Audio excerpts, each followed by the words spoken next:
Okay, let's start it. I'm going to drop an intro on them. Drop an intro. Let's go. Let's see. Hold on. Let's get this intro going. We got to get this cranked up.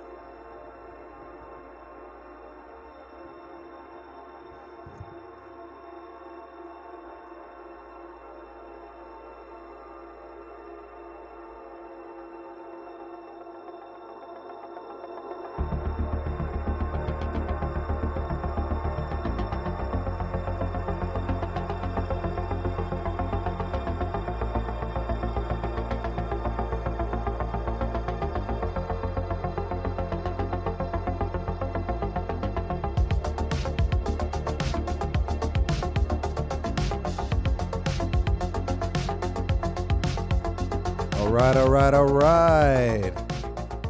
Welcome back, dude, to the AETV live podcast broadcast. Legendary world first TriCast, okay? With my guest, Phil Reynolds Fitness on my left, Chris Mandam on my right. Comments on comments, if anybody's interested. Comments. That's all right. All right. They're coming at you live. That's my intro.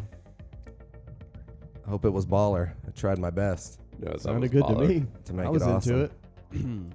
Should I leave this playing in the background, or should we cut it all the way? I'm gonna leave it playing. We'll see. Yeah, you can go. Let me cut it. You let me know. I go a little low. Yeah, we'll go a little bit low with it. Hold on. You gotta find that sweet spot. All right, I just blew the whole thing. It was good until I messed up the volumes, so that's my bad. Okay, sorry about that. There it is. Okay. I'm cool with it. Okay, look. Here's the deal. Let me fix this. We're the new media, guys. Okay? And this is what I've been holding back telling you guys before the podcast started. We are the media now. All right? We report the news. We report the news. Okay? There's no news out there that makes any sense anymore. Yeah. Except the news that you find. And by the way, Phil, if you turn that screw, the little wing nut right there, that'll tighten that up for you. You keep it however you can loosen it however you want, but that'll tighten that up for you. Oh yeah, I like that. Yeah, it's tightened. We're going in and out here on the green. good. There we I go. like it. So look, I did a vlog recently. You can check my channel YouTube if you want to see what that's about. But the vlog was about you being The new vlog, news. I don't know if you watched it, Phil, but Chris did. And I the did, yeah, vlog I was did. about me. Chris check- did. He watched it. Chris, Yeah. what was the vlog about? The vlog was about kind of stepping away from politics because it feels almost like a moot point these days, and it feels divisive, and it really doesn't matter which side you choose. It seems like what we are doing to ourselves is pushing each other apart, like creating a lot of division, you know, whether you lean towards the right or towards the left. So it seems more valuable to have a genuine conversation about the things that you love and the things that you care about most, and kind of spread. I mean, I guess I was gonna say the good word, but it's not even necessarily the good word. Although that's like probably positive optimism. There you go. Yeah. Like shed some, So- or share some positivity, and share some Totally. things that you're interested in, and like let's engage people in things that are more meaningful, that bring us together and create a sense of family, community, friendship, rather than have people like at each other's throats, is what it seems like to me. I mean, you mentioned in the vlog about the family members recording each other and being like, look at so I seen and so, that, you know, yeah. look at my brother, look at my sister, they believe this, like they're so stupid, haha, bigot, you're such a bigot, I'm gonna upload this Bigot, to racist, Twitter. homophobe. Yeah, it's just like it just doesn't seem helpful, and it doesn't seem conducive to building a better future for America, or just building a better future for us, for humanity, for people that are on this planet today. Okay. Well, that being said, that's a great summation. Pretty much nailed it. Okay, my first topic I wanted to cover was politics, all right? Because you pretty much didn't want to talk talk about Just go ahead and get it out of the way. That's what I'm feeling from like because so politics. much is happening and we've done politics and I don't want to make it the focus, but it's going to have to be talked about to some extent. Sure. And we are the new media. We are Sure. the media. And so we have to bring forth what we know, what we see, what we feel. We have to talk about it. It just has to be talked about. So, for my first point, and I am going off notes on this podcast. Okay, I got a little bit of notes to get me going, just Sure. for the few things I want to hit up front. Absolutely. And then I think that's a and good then idea. That's it. It's and nice then to I'll have open something it to up riff after off that. of, for but sure. Obviously, we got a lot of stuff going. We got a lot of QAnon conspiracy strangeness going on. I did have two statements I want to make. Okay, Trump supporters are not domestic terrorists, and Biden supporters are not Antifa. Okay, let's just make that very clear. Because what the legacy media will tell you is they're basically they're basically trying to erase, and you're welcome to open that if you want to look some There's stuff no up. password. I can unlock it for you. Pass it over here. All it takes is my fingerprint. And if you could kill me and just put my finger on it, I'll never tell you which finger, though. Here, unplug it. Unplug it, obviously, dude. This guy. Obviously, we're going to need to unplug it. You can just hand it over. Okay. The legacy media is going to tell you. They're just going to put everybody in a box. That's what I'm getting at. Everybody in the box. And so a couple points. I mean, like, I'm gonna summarize. I don't want to spend a lot of time on politics, so I'm just gonna summarize. Okay, I made my point about Biden and Trump supporters. My other major point was that when you bring 20,000, the reports of 20,000, 25,000 National Guard troops being brought to the Capitol to inaugurate a president. And now some people would say that's QAnon conspiracy. Trump is using those. Yeah. They're under his command. He's that was the White House commander-in-chief. presser, right? From like January 11th till the 2020 something. They're gonna have National Guard in D.C. Mm-hmm. Yeah. Okay. There's there. I mean, they are there. There's pictures all over the internet of them. They're like sleeping on the marble floor of the Capitol. Yeah. And that it's going to kind of lead me into my next point, but I'll let you guys touch on anything you want in the political sphere. They are. That's how you install a leader. Like you bring in the troops to as a show of force to install who you say is in charge. Sure. Okay. Mm-hmm. And Absolutely. it's like you don't have to. It kind of ties into the censorship argument. Okay, you tear out a man's tongue so he can't speak, but you've only shown him to have been telling the truth. Yeah. Like otherwise you wouldn't have silenced him, right? Yeah. I mean, you don't bring in 20,000 troops unless by some miracle they are QAnon style. You know, Trump's going to arrest them all. Here's the theory. He's going to use the Space Force to interrupt the broadcast of the inauguration. Do a Space worldwide Cut it off. broadcast, right? Yes, Yeah, okay. cut off the Yeah. broadcast worldwide. Space It's Force? just Space Force, dude, and that's why he created Space Force. And he's just going to start arresting mofos, guilty, pedo, dirty mofos, Military left coup. and right. Military coup led by the. It wouldn't even really be a coup because he's the commander in chief. So technically, but what it is to me, and you know what? Let me let you guys say a few things if you would, because I don't want to transition too fast into the next where I'm going with my point here. But what it looks like to me is if you bring 20,000 troops to D.C. and wall off the city, they've literally put up this like 6-foot, 8-foot fence linked together walls all around the city. It looks like you're installing a leader. It doesn't. That's just the optics of it. It doesn't look like no bombs went off. No, one shot was fired. Shot that woman through the neck. Yep. Okay. Shot that woman through the neck. When I don't know. I don't know if that. I don't know. I just saw a neck? video on the internet. I don't know what happened, but what the video on the internet seemed to indicate was that they shot a woman through the neck. Okay. the neck. So one shot was fired. But why do you have 20,000 troops? Why have you walled off the entire area? So I mean, it's just seeming what the optics of that say to me is that like you need a show of force to put your guy in. Yeah. Okay. Mm-hmm. That makes sense. Anyone got any opinions on that before I? Well, No. Go ahead. How does mean, that make you feel? That does make sense. It's So like a therapy session, dude. How does that make you feel? therapy session. I mean, I do feel like it does you do need a show of force. Like, hey, this is how everything's going down. We're gonna have, hey, there's people invading the Capitol. Oh, we're gonna take a break session. Oh, next day everybody's gonna put in their electoral votes. Oh, Biden's president. Same day, by the way. Same day. They left and came back on the same day. Same day of the invasion. Yeah, I mean, the protesters were there for like 3 hours or something. Yeah. It wasn't even that long. So it was like. And let me chime in on that. How often, if there's domestic terrorism, do you clear a building in an hour and say, okay, yeah, all these high-profile people, you're all welcome back in, everything's safe and sound. Please come in. And then they all had speeches with they all had speeches ready to go, dude, about go listen to them. It's not my job to present all this stuff here, okay? But they all had speeches ready to go if you go listen to them with keyword phrases clearly written into multiple speeches. And it's I'm sorry, were you guys writing that while you were hunkered in your bunker? Hunkered. Is that, and you just happened to maybe hunkered in the Capitol downstairs? Yeah, maybe they all got probably together in group work circles. Yeah, to, they went to. They had a group work at Comet Pizza right there in DC. DC, yeah. Hey, while we're down here in these tunnels, why don't we hike over to Comet Ping Pong and grab a slice, dude? Who's with grab me? a slice.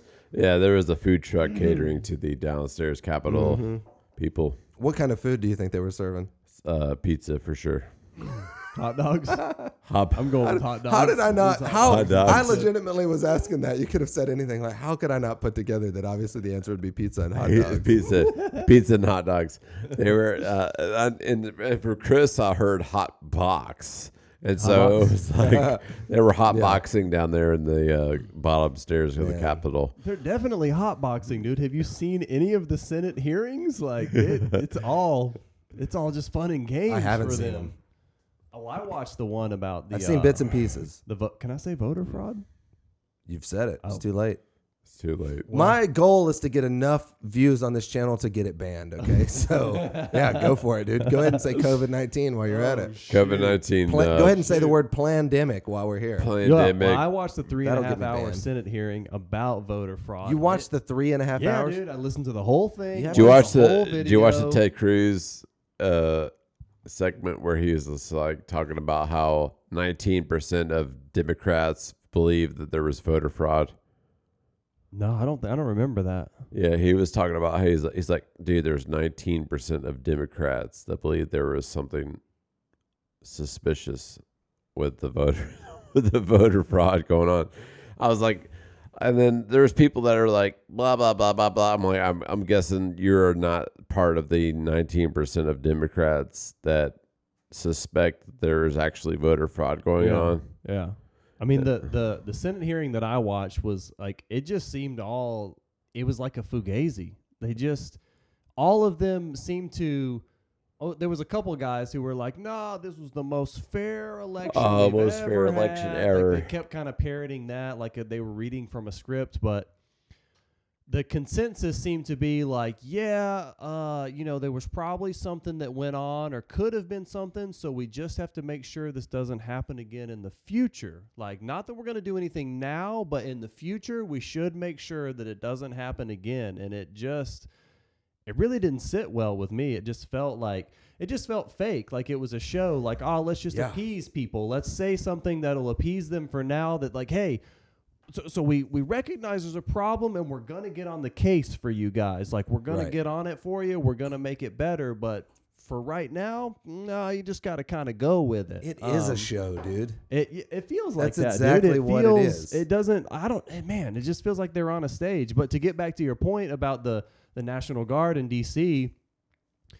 that to me, that's just also a sign of you can't show any dissent. It goes hand in hand with a show of power and installing the new leader. It also says, hey, don't show any dissent about who the leader is either. Don't try and come back to the Capitol. You think that that's not going to fly again? Even if the Capitol stuff was planned or not planned, or there's crisis actors or whatever you want to call them, people installed there to cause trouble. It just seems dude, we really don't care what the general populace thinks, but we're going to show you that we will exercise military force if you want to go against the change in power in the government. And it's like, well, dude, a lot of people want to go against that. They wouldn't have walked towards the Capitol otherwise. Like, that's Right.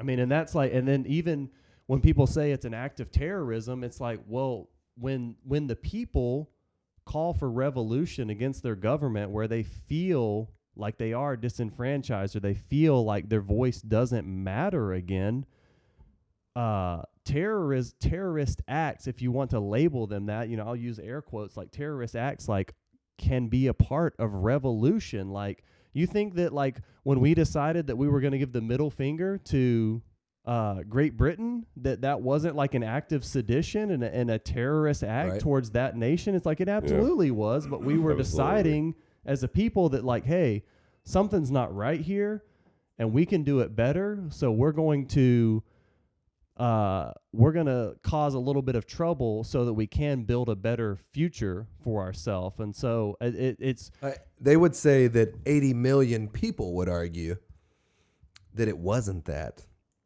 because we're divided into two sides here. I mean, that what you're saying is like, but again, to your point, at the time of the American Revolution, I'm sure that wasn't the entire. I don't know. I haven't studied my history, but I'm sure that wasn't the entire population united again. I'm sure there was plenty that wanted to stick under the British system and say, "Oh, dude, let's just give them their dues and continue to have their support." Like, why rebel against them? You know? Point. Yeah. So it's similar to what's happening now, where it's like, well, dude, we're so divided that you could make that point, but they would just say, "Hey, look, 81 million people voted the other way. So how can you say that fair and square?"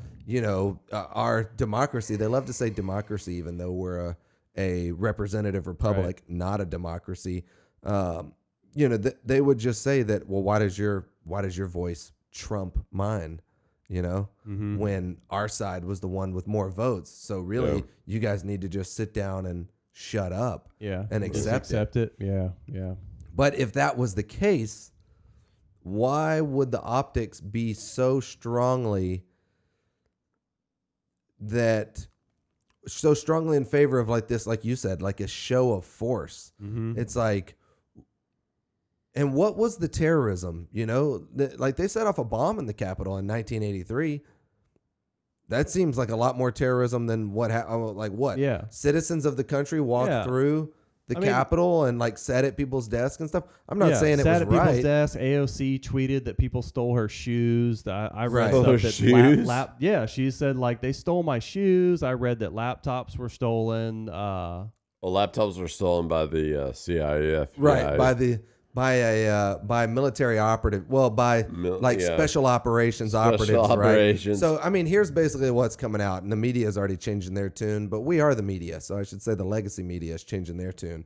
They're already saying that, like, and they already arrested one guy, a provocateur, who posted on Streamable and was in a Discord, and I'm not going to name him or whatever, who cares? Look up his name, it's all over the place.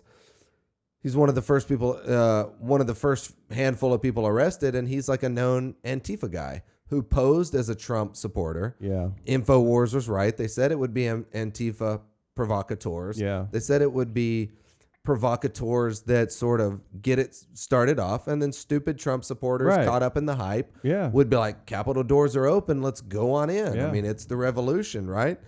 But it was purposely provocated for these events to perspire or transpire. For them to perspire. Dude, I might be perspiring right now. These events are getting me soaking wet. I need a change of shirt. A little perspiration right now.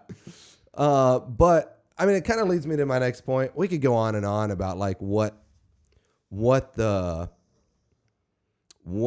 the truth of what happened was. Well, I mean, I would just I saw it happen live, a lot of it. Yeah, I watched a few live streams of it, and just, I mean, before you jump to the next point, I would just say that it seems to me that the division between the people, you brought up the idea about the revolution, how there may have been some people who supported it and others not, and it's like, well, if we're still living that today, and that was the situation at that time, that's an indication that something is wrong with the powers that be. There is something wrong with the people who represent us. There is something wrong with the system that is supposed to,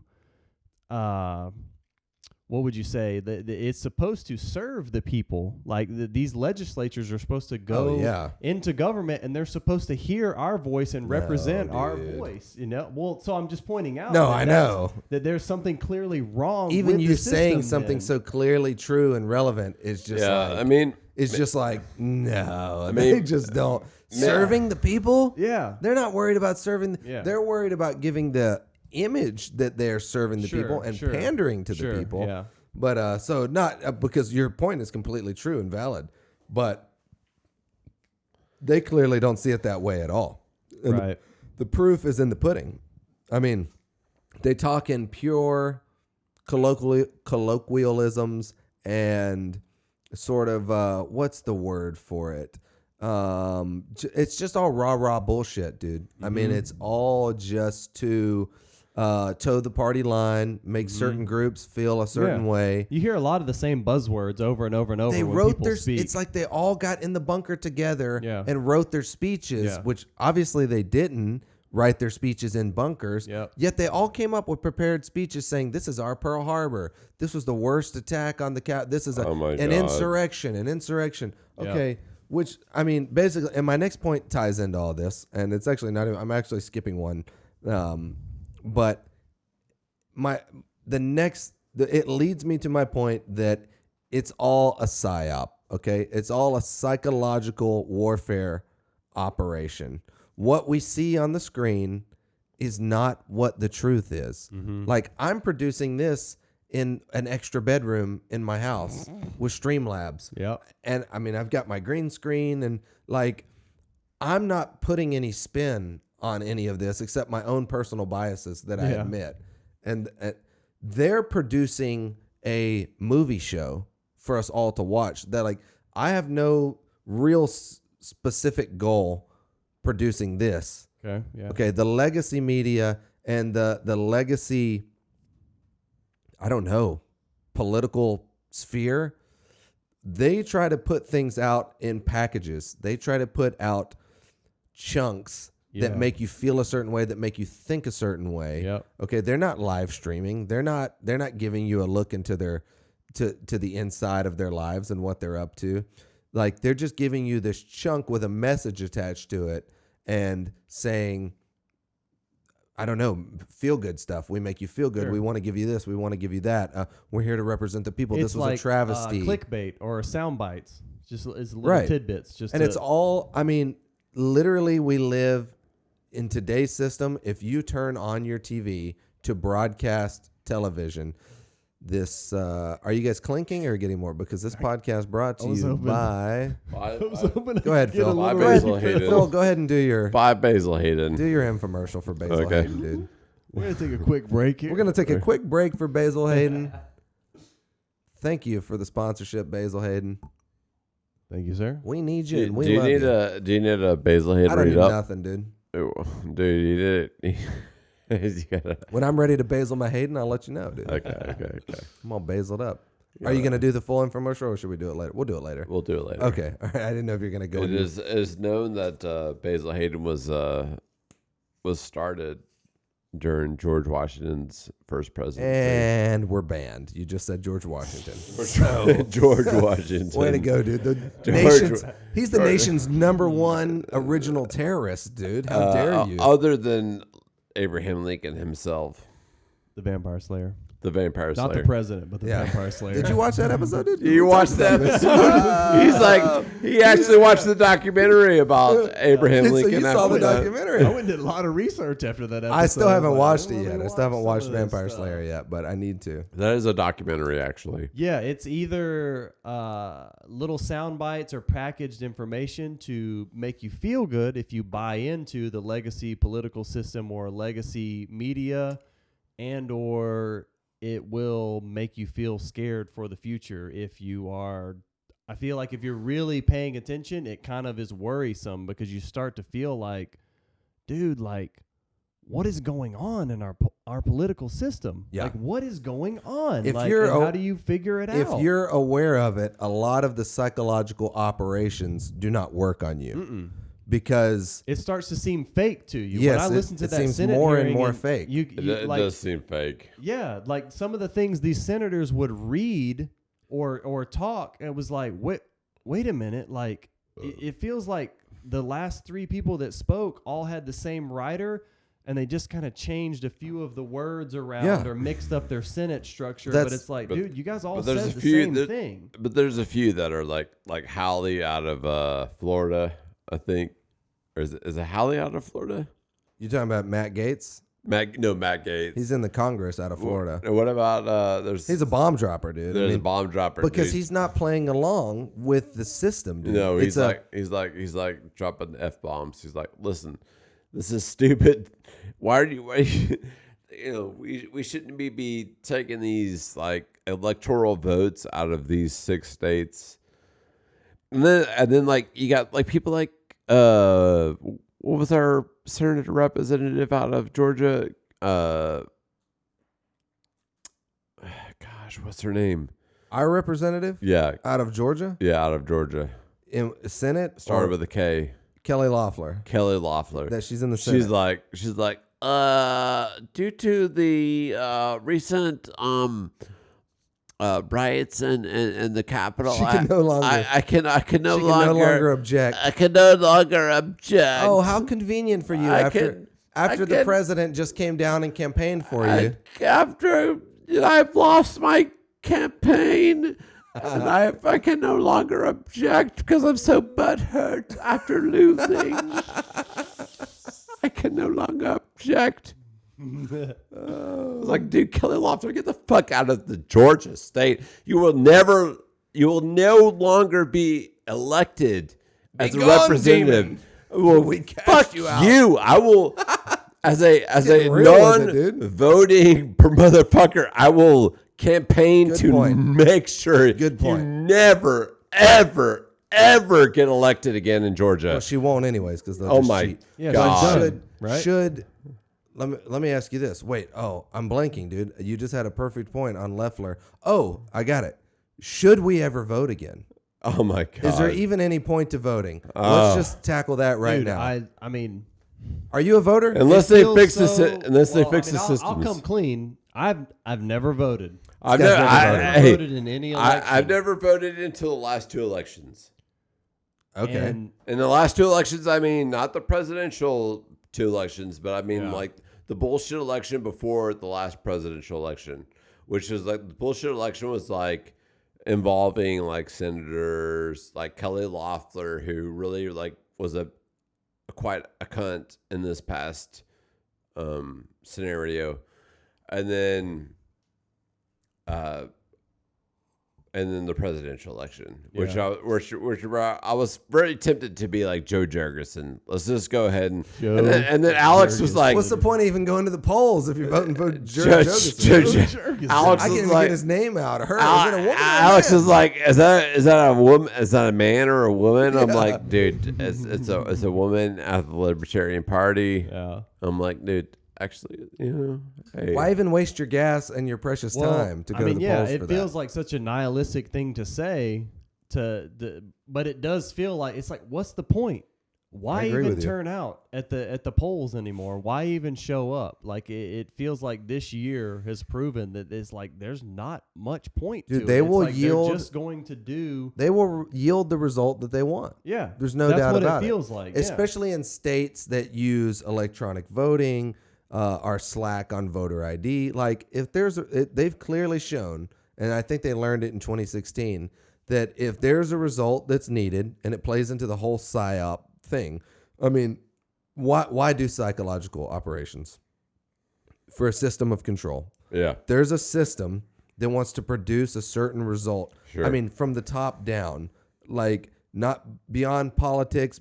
Corporations are in on it. I mean, if you want to get into that, corporations are bigger than government at this point.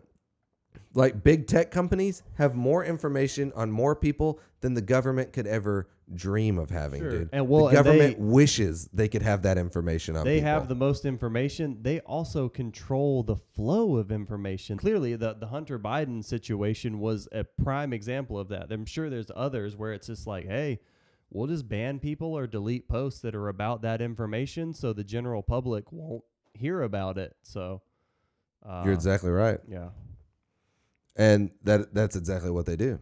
They control the information. They gather the information, and they control the information. Yeah. And the government just plays into the narrative so that they can make you feel a certain way. Basically, it's man, I hate to use that analogy though. Can I think of something better? I hate to use the boiling the frog. You know, you put him in, and then you turn the water up, and it started at this temperature. Before he knows it, he's boiled. But that's a bit of what they're doing, dude. They want to just make you feel good right up until they drop the hammer on you. But the thing is, the hammer's never going to drop. It's never going to be some hard-hitting, shocking moment where you're like, oh my goodness, I've given up all my freedoms. I'm a slave now. Like, that moment's never coming. They just continue to push forward. Just the tip. And they just give you the tip. They just give you the and tip. before you know it, you're taking the whole thing. And they promised you. They promised you they wouldn't hurt you again. I'm looking at this recording here. I don't know why the timer started over. I'm getting very suspicious here. Uh-oh. Very suspicious. No, I mean, it's still recording. Uh-oh. Very. But I'm just saying the timer started over down here, and it's very suspicious. I don't see why that would have to happen. But we press on. I don't see it either. We press on. I think it just segmented it. Or maybe it's still recording. I don't know. It looks to still be recording. I'm tempted to hit the button, but that'll stop it. So is that like a cyclical thing though? Like why control the narrative to continually get people to do the same thing over and over and over and over again? If the hammer never drops, but you get people trapped in this cycle of feeling like I already know the answer. You know the answer? Yeah. Go for it. It's all just Go a for system of control, dude. It's Okay. purely for control. It's for power. It's to remain elite, and it's to impose your will on the world and get what you want. And if you relinquish the system we'll all do what we want. We'll all be free. We'll all pursue our own interests. We'll all do our own thing. Mm-hmm. And when that day comes, they lose their control. So it's like keeping a horse in the stable and keeping them on the reins and keeping them on a schedule and riding them and using them versus just letting them go on the open prairie. They're just chill. They'll do the horse thing. They'll eat grass, whatever, you know. And it's once a horse gets a little taste of that life, it's much harder to break. It's much harder to break a wild horse, a stallion, or what do they call Mustang. a wild horse? They're called a Mustang. Mustangs. Yeah. It's and a stallion, I think, is a horse with its balls. It's much harder to break a Mustang than it is a horse born into captivity. Okay. Right. So if they can bury you into captivity, then they can just keep it rolling with. So I mean, you could argue that all of us were born into captivity in some sense. So they're just trying to keep the stable alive, keep us in our box, our structure that we exist in. Yeah, that makes sense.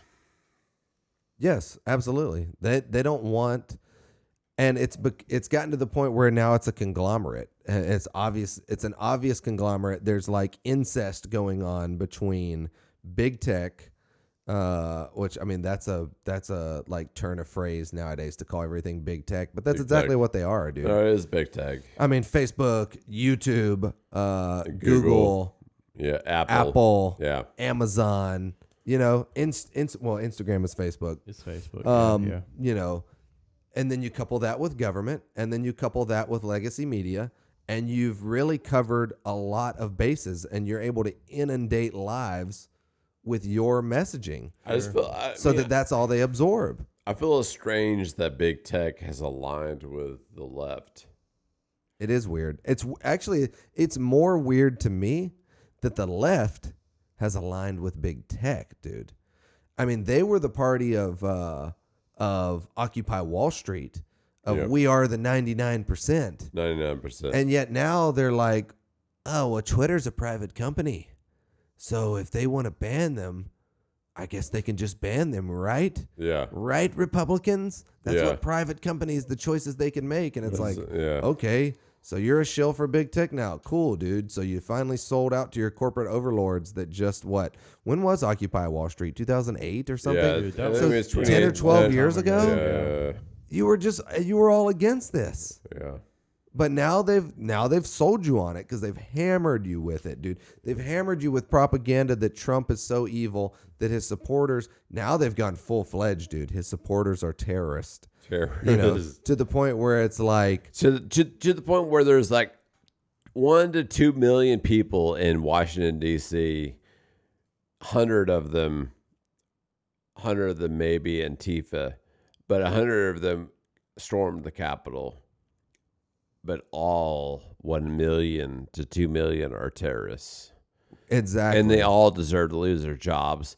They all deserve to be investigated. And haven't they been saying for years that, like, you can't judge someone based on their race, okay? Just because they're Hispanic doesn't mean that they're an illegal here from Mexico. Just because they're black doesn't mean whatever stereotype you want to use, you know? I won't even get into white people because it's only minorities are the only ones you can damn with stereotypes, and it's wrong. White people, you can trash them all day long. It doesn't matter. So, but like, just because they're a young black male doesn't mean they've committed a crime. The police shouldn't suspect them of that. Okay, well, just because someone went, and none of us went, we didn't go. We can just see the truth of the situation. Like, just because they were there protesting for what they believed in D.C., doesn't mean that they were a domestic terrorist supporting the people who went inside the Capitol. Oh, excuse me, who stormed the Capitol, because that's the new turn of phrase, dude. You have to make sure you say storming the Capitol. It's like they were dropped out of boats onto the beaches of Normandy, dude, to take out German,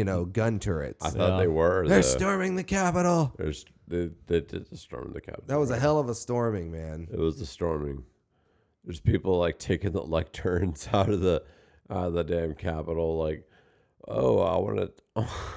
What are you gonna do with the turn? I heard that guy didn't even take it. I heard he just picked it up and posed for a picture and put it back down. Yeah. I mean, honestly, he probably did. Supposedly, he's been arrested. Regardless, and why would you even take it anyways, dude? And just take the photo and and put you're it down. Once you're in, you're trolling, dude. I mean, you can't help yourself. Well, take the photo. I mean, sure, take the photo, but why would you physically take the object out of the Capitol? Right. Like, what are you gonna do with it, dude? Dude, I mean, I don't know. And It just seems. I heard the dude with the horns and the bare chested the Nordic That's the tattoos. fakest dude I've ever seen.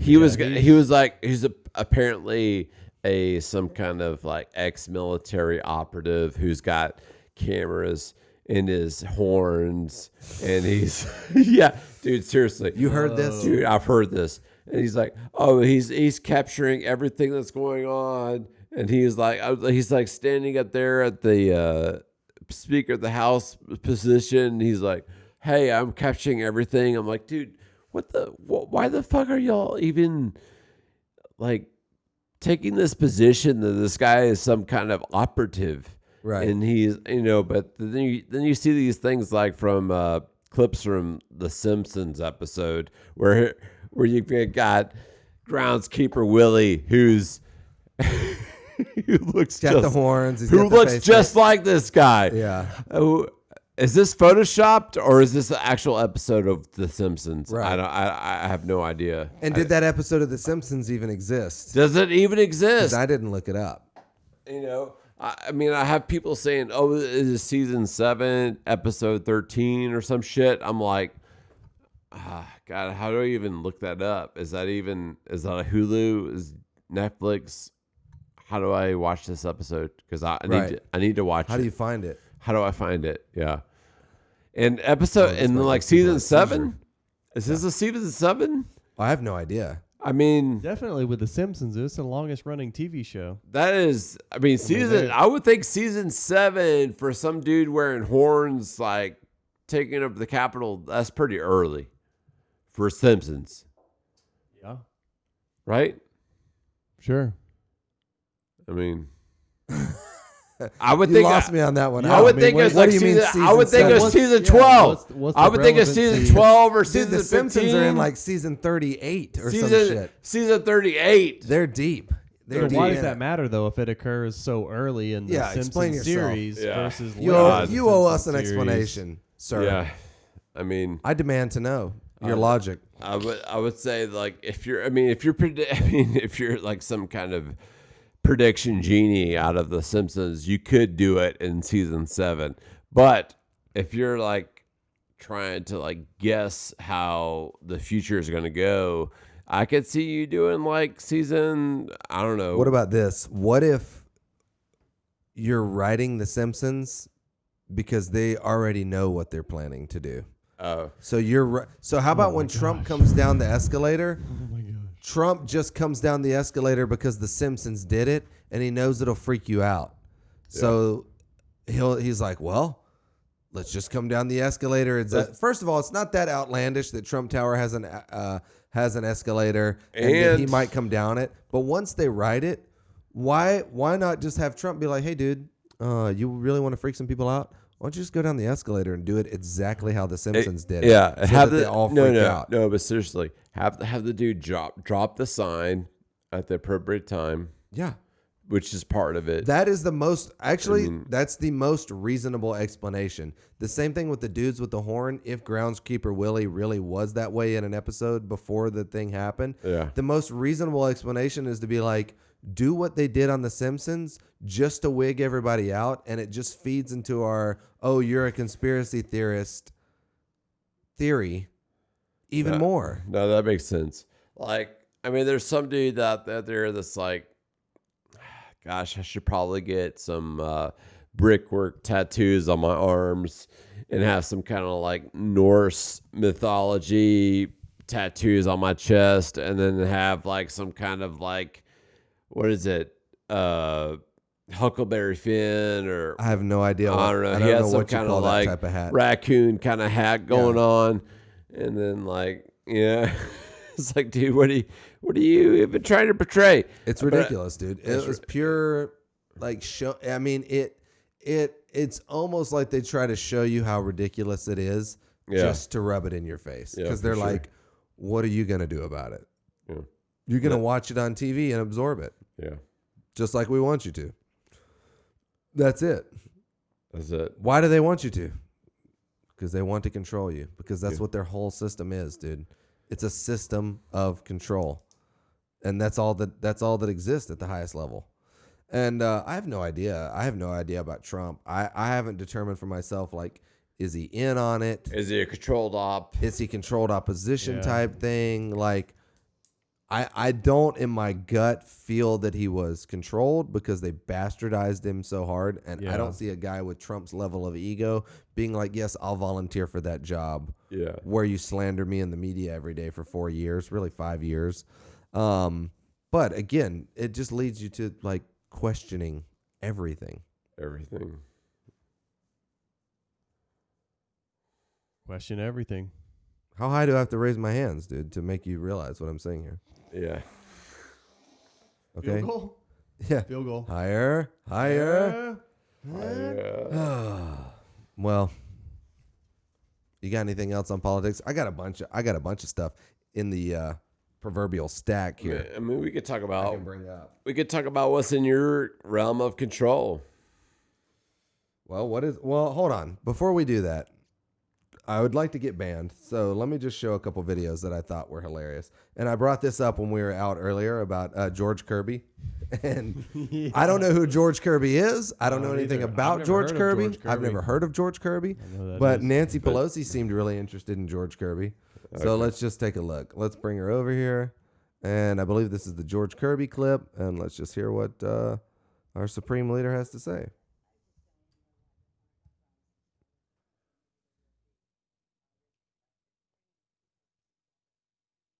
Oh, I'm sorry.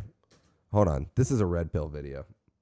This is George. I'm going to bring George Kirby over. This is just a red pill, people. If I Who show is you. that person right there? So what she says in this video that I just accidentally played is she doesn't know why there's uprisings all over the country. Then they show uprisings from all over the country of like people bleeding and cop cars burning and all that. So red pill. We may get to that one. We may not. There's a person right there. It's just a classic red pill video. Okay, here's this. She's wearing a red shirt.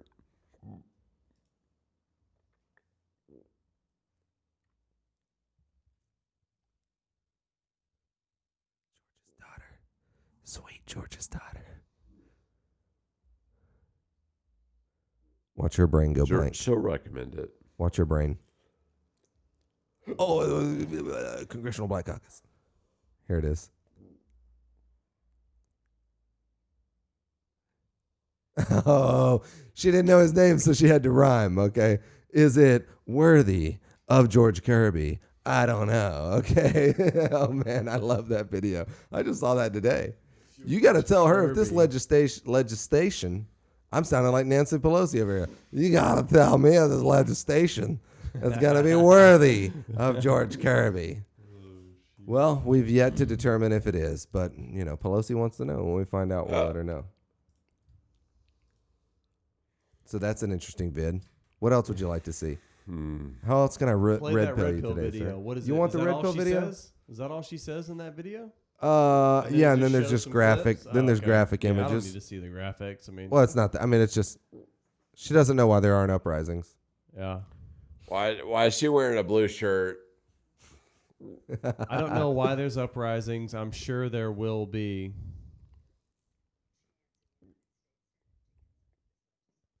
She goes from wearing a red So- shirt to a blue shirt. So it sounds like from her side, it's okay if there's uprisings and vandalism and destruction of buildings, burning of cars. Dude, there as is. long as you agree with that side of the narrative. For sure. But if Right. if you're on the Trump side, or you would say the right side, and you Yeah. have uprisings and you storm the Capitol, then it's Dude, an act of terrorism. No, we no. should condemn this. This is sedition. These Dude, people should be. If you want to control like whole blocks of Seattle for weeks at a time, Is it that bad in Washington? Ain't I mean, nothing I wrong with haven't. that. Dude, Like, I've people kinda were had being- my head in the sand. people about were it. being raped and killed in Seattle, and Nancy Pelosi is like, "Well, Is that on? I guess that's okay. They're they're doing whatever. Blah, blah, blah, blah, blah. I'm Yeah. not gonna talk about it."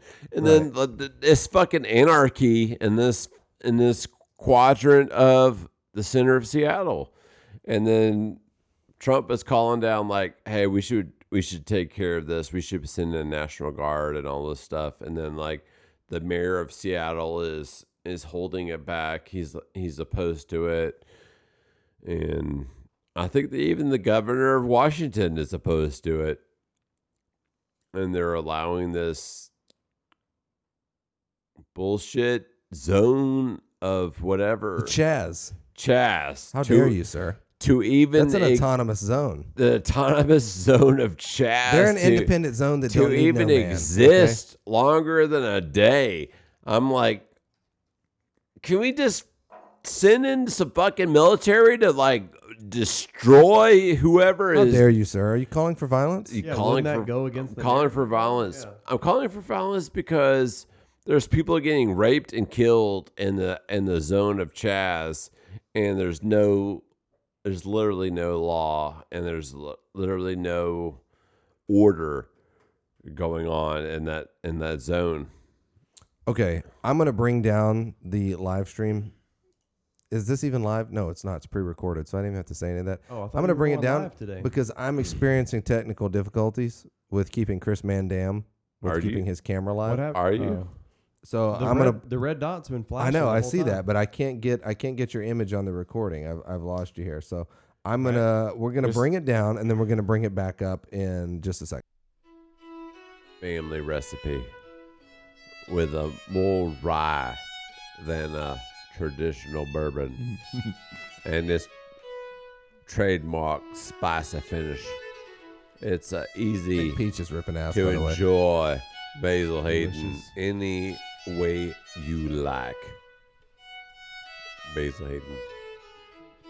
Basil Hayden. Sponsored by Basil. Today's podcast is sponsored by Basil Hayden. So it's a Kentucky Kentucky bourbon. Kentucky. Kentucky. It's a Kentucky. Motherfucking Kentucky damn good drink. Motherfucking Kentucky. Basil Hayden. Now, y'all Georgia boys, y'all ever heard of a Kentucky bourbon? Kentucky bourbon. Okay, Phil. We're live? We're He's live. So recording? Phil, go with your proposition, dude, that you laid out, right, because so- I'm ready to move on from right. politics, dude. So here's the thing. I want to move on with my life, dude. Please let me out of my political prison, dude. Yeah.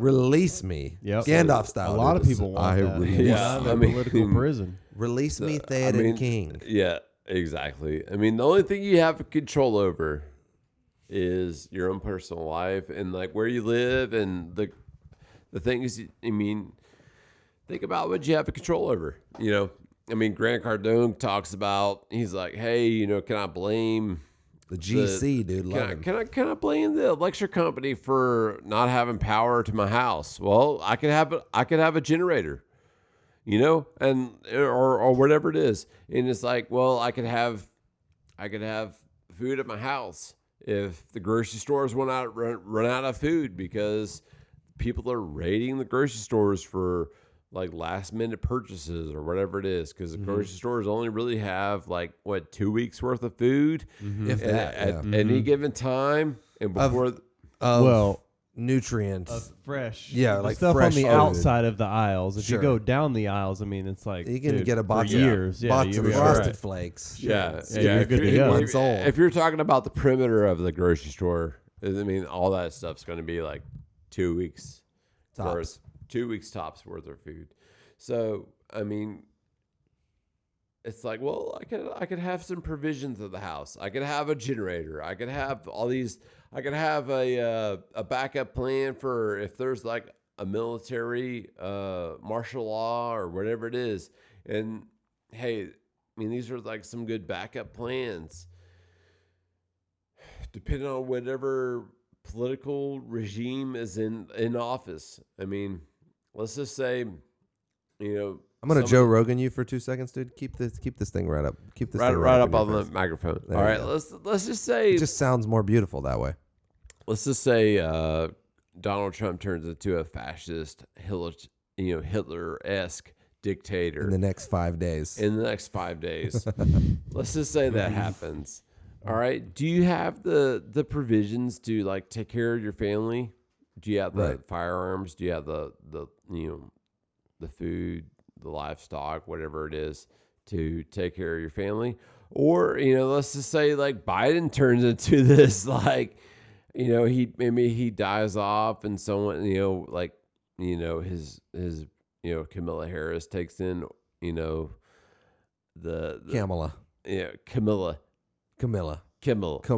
Kamala. Kamala. Kamala. Kamala. Kamala. Kamala. Kamala Harris. Kamala. Kamala Harris. She takes in the power. She's like, I will gladly take in the presidency. And then she's like, well, upon my presidency, I will make martial law or whatever it is, and you're Watch now as I create martial law. martial law, and you're like, goddamn, I'm just trying to like. You're like, you know what? I should have bought those chickens. I thought about it. I really should bought have. the chickens. Yep. I should have bought more Bitcoin. Whatever it is. Ooh, The are 3 you shilling acres and those Bitcoin? chickens. Don't you dare come on my podcast and shill Bitcoin. Yeah, Bitcoin. Excuse me, our podcast, but secretly mine. Yeah, there should be some more Bitcoin purchases. Yeah. So I mean, these are some considerations to But be had. you purchasing Bitcoin Yeah. is something you can control. Like you Yeah. can choose whether to purchase it or not. That's very perfectly within your control. For sure. So that still plays to your point. Yeah. Yeah. I mean, Well, go ahead, Chris. I was just gonna say it just sounds like a message of personal responsibility. Yeah. It is. Just take responsibility for your own life, but then that also has a spillover effect into other people's lives as well. It's like, what do you have control over, and what you choose to do, the actions you take in your life has a ripple effect through your community, through your friends, your family, whoever it is you're connected to. It doesn't matter how big or small your social sphere is. It's like change starts at the local level, and even I think you could even say it before it even gets to the local level, it starts at the individual level. So it's like once you take personal responsibility for yourself and you start to act in a manner that exemplifies like a higher standard of living, to where it's like, hey man, I'm prepared. I'm trying to pay attention. I'm trying to take care of myself. I'm trying to take care of my family.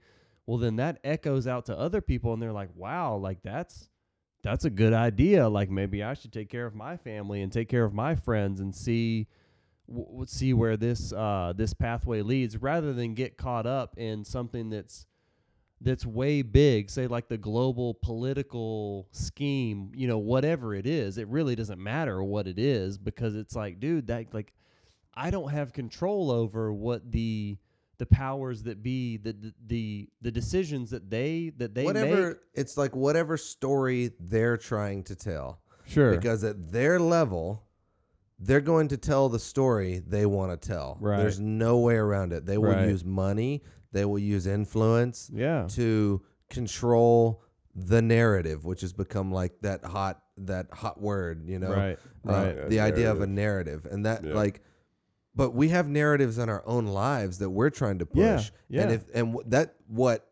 I keep saying they. When I say they, I mean a system of control. They play on the system plays on a different level than we do. Okay, we play on this system like we're the new media. We play in the extra bedroom building a podcast studio. Okay, they play with like phone calls to the president of CNN, Twitter, to higher ups, through relationships, taking those people to dinner, lunch, through lobbying to say, here's the message we're trying to get out there. This is what I really need pushed. This is what I don't need pushed, because of what they're trying to achieve, either from themselves or their family. Right. And the only way to take, to your point, like the only way to take that power back away from them is for you to harness your own power and say, okay, well, here's what I can do for my family. I can plant these vegetables. I can grab these eggs from the chicken in the morning. I can put a fence around my yard so that I can have goats that can't escape, that I can get milk from those goats, like, and you're exactly right. Like so many people try to they're not trying to harness the control of what happens at this like federal level that controls this. I mean, don't forget we're 50 United States. I mean, we're a massive landmass of hundreds of millions of people who are differing in opinion and cultures and things like that. And the idea that one like overarching federal rule can put out these rules that's going to sit well with all individuals is just not possible. So you should create your own rules that sit well with you, that you can live by. Yeah. Create your own narrative. I mean, if they're going to create their narrative, the only way to combat that is like, because you don't have media at your disposal. I mean, this is our media. This right here, this podcast in the bedroom. Move over to Phil's spot, dude. Just take Phil's spot for a minute. Put him on the GoPro mic. This dude. is our. You're gonna get up and walk away? Unbelievable. Didn't even say anything. He just slipped He's out. gone now. He's gone now. But this is our. Phil was passed on from my narrative. I just want you to know that, dude. My narrative no longer includes Phil Reynolds' fitness, dude. Get out of there. I got a whole new narrative. Oh man, Sorry for the that's the derailing. only way to combat their narrative. Whatever they as the system of control. It's like if you disagree, you're not going to be able to leverage a system of media and broadcast. That's the beauty in it. Is actually in the past you couldn't necessarily broadcast a message out to the world, but now it's like you turned on 4 channels, 5 channels. And what came over the airwaves is what came over the airwaves. And that was it. And that's kind of why I'm saying, like, we're the media now, bitches. Right. Like, you guys are the legacy media. Yeah. We don't put on shows. I can turn on and record whenever I want. I can say what I want whenever I want and put it out there. Yeah. And it's like, you can ban me from your channels or from your platforms, and I'll just go to the next platform. You just pop up somewhere else, dude. Right. And the people that will follow you there too. Yeah. Or new people will follow you there. And you just talk to or you can get a a megaphone. I'm getting hyped up, dude. I'm about to drop the F-bomb, but I try to keep it at least a little bit clean on All right, dude. But yeah. like you can I've get a already had a few, it's all megaphone and good. go to the entrance of your neighborhood and you can just yell from there to an audience. Like it doesn't even have to be broadcast, but we do have that power now. Yeah. And Yeah. we should all be harnessing it. And that kind of Sure. goes back to my vlog. What I was trying to say is like, I don't even like that term vlog, but that is exactly what it is. I mean, It's like a diary, dude. You're making a log, Right. a video log of like an entry, you know? So, Sure. I mean, it makes perfect sense, but it's just hard to get on board with terms like that. Sometimes you've heard them. They've been played out so much, you know? But that's exactly what I was saying. Like, and I'm just thinking about it now. Like, that's exactly what I was thinking is like taking control of what you can take control of and not being afraid, like, to get the megaphone and stand in front of Costco, stand in Yeah. front of Sam's Club and be like, it's all bullshit. We should be doing for ourselves. And like, or knocking on your neighbor's door and be like, hey man, like, I mean, like my neighbors 2 houses down just had tons of pine straw and leaves on their driveway. And I was out like blowing, I live on a cul-de-sac. So I'm out like blowing the leaves off the cul-de-sac and I'm like, screw it. I'll blow their driveway off while I'm out here. Like, and that's no grand gesture, but it's like small things like that. I could go, I thought about it today. I'm like, man, their driveway's all covered again. I thought about knocking on the door, like, you guys want me to blow this off while I'm out here? Like, just knock it out for you. Those small things, that could be tomatoes, that could be eggs, you know, that it's like, hey, we have extra. What can you live right next to me? What do I give a crap what Nancy Pelosi says about anything? Right. I should be much more concerned about what my neighbor two doors down has to say about things. What's your you know? fellow neighbor, your fellow brother, your sister? What do they need, or what are they doing, and how can you help them? I mean, because getting wrapped up in the grand narrative, as we already know, we've already talked about earlier in the podcast about the division. That's all it does, dude. It causes you to categorize people and put them in a group box, and then once you put them in a box, you can rule them out. You just write them off. You're like, yeah, man, you support Trump, racist, And, bigot, I mean, xenophobe, and whatever. that's exactly what the legacy media is doing to Trump supporters right now by ramping up this narrative of like, they stormed the Capitol. They're all McBattersons. Yeah. They're all baddie McBattersons that we need to put in a box and be like, if you supported Trump, you'll never work in this country again. You'll never be a part of this again. Yeah. And it's like, no, I mean, some people just supported values they believed in. Yeah. Okay. Yeah. And even on the Trump side of things, it's like, you shouldn't have put all your trust in a man who's the head of state when I love I'll say the forbidden name, Owen Benjamin. I love that Owen Benjamin calls people out for squirting and masturbating. Like, it's the funniest freaking thing to put someone's opinion down when he's like, oh yeah, you got a lot of stuff to say about Trump. And he's like, meanwhile, you have your pants around your ankles and you're holding your penis in your hand and stroking it. Like, why are we listening to you? You're a fool, dude. You're only about like pleasuring yourself and squirting and getting off. You know what I mean? Yeah. And it's true. And we're all guilty of it, but it's hilarious, dude, that it like and his point is like, call it like, he may focus on jacking off, but call it whatever you want. It's whatever you do that wastes your time that that time should have been used towards producing something for your family, for your community, for, I don't know, maybe someone in need. Yeah, you exactly. know, maybe Well, even reaching out to someone. dude, even the example of going and removing the leaves and pine straw from your neighbor's driveway, blowing that off is a sign of humility and humanity, and like. And before you give me too much credit, I just got a new leaf blower and I thought it was badass. So I just was like, what else can I blow? Right? Yeah, as a backpack style. And I'm like, what else can I blow with this bad boy? Use it, of but course. still, I did a good service to him. But I enjoyed it. I just want to make that very clear. Yeah. I did enjoy doing it. Yeah. It's a show of like, how can you Welcome back, Phil. How can you serve your your fellow like civilian, if you look at it from a nationalistic point of view, but your fellow brother and sister, your fellow human. I mean, like, again, it's a show of humanity to say that I will go do this thing. I I will use my time to do something that benefits someone else other than me. So it's a personal sacrifice for That's true. your fellow human, which is a beautiful thing. And even to go back to the like having a conversation like this, you want to exercise your voice because like we have the, like when I listened to the previous podcast, you guys talked about cliche, and I would say like we have the colloquial term like use it or lose it. So it's like we all have a voice.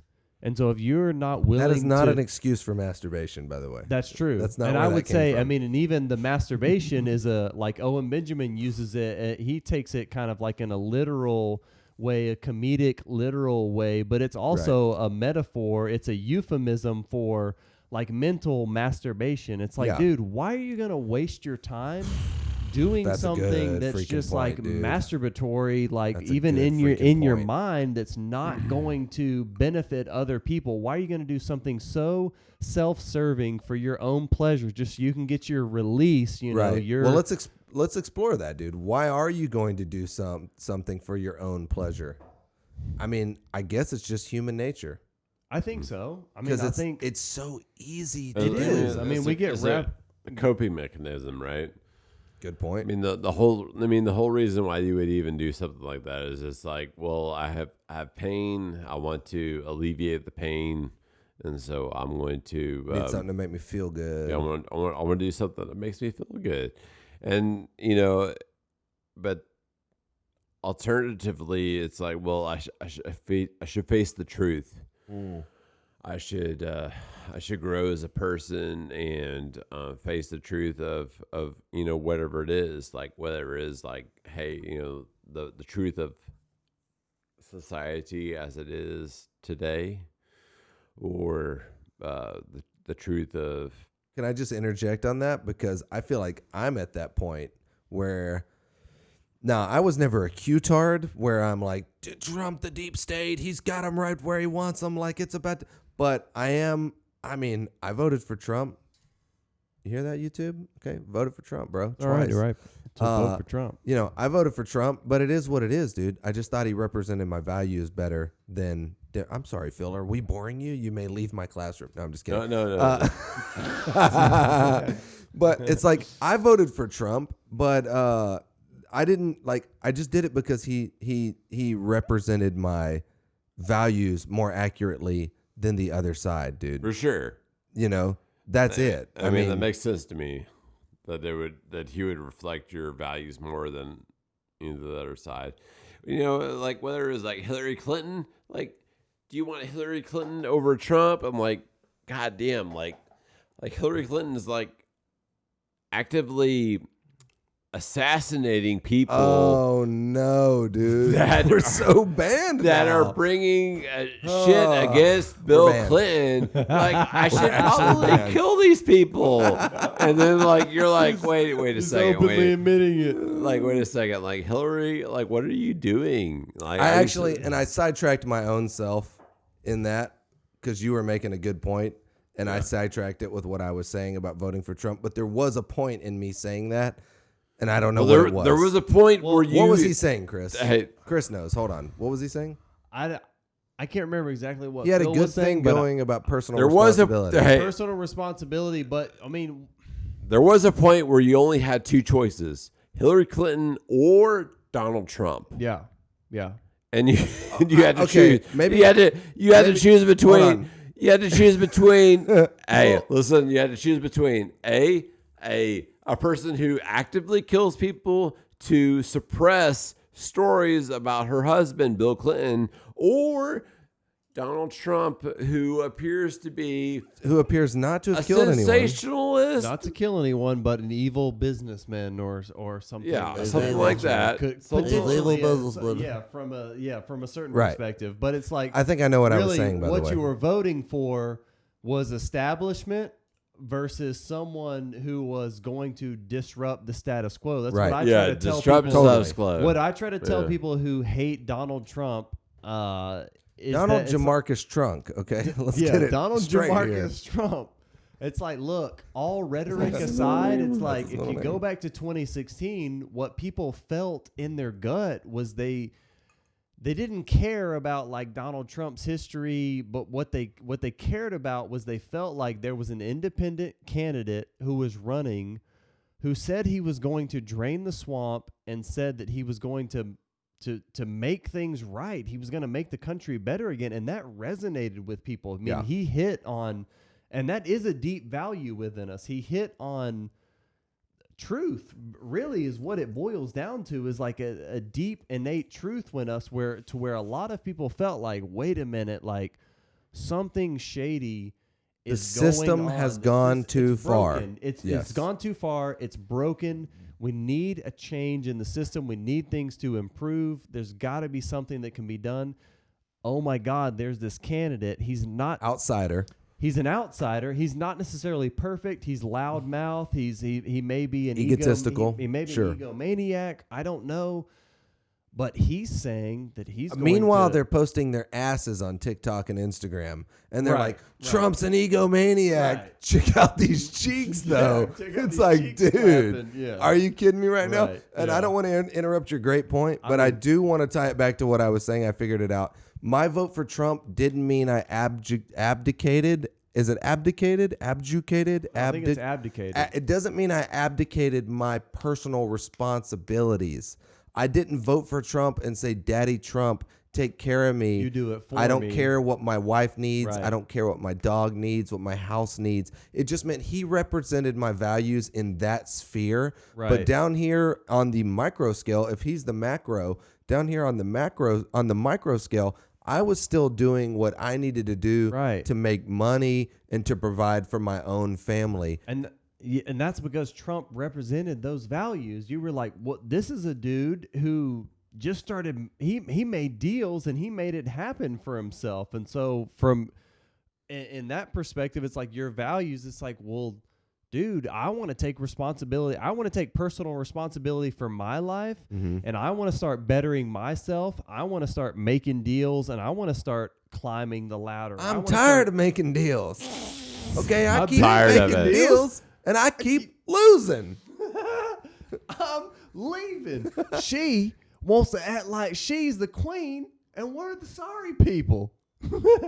Amen, brother. Amen. Yeah. Where is Amen. that kid So today? To me, that's the value. Because he knew what he was talking about. We should look him up. Where is Yeah. Bacon Kid today? Bacon is good for me.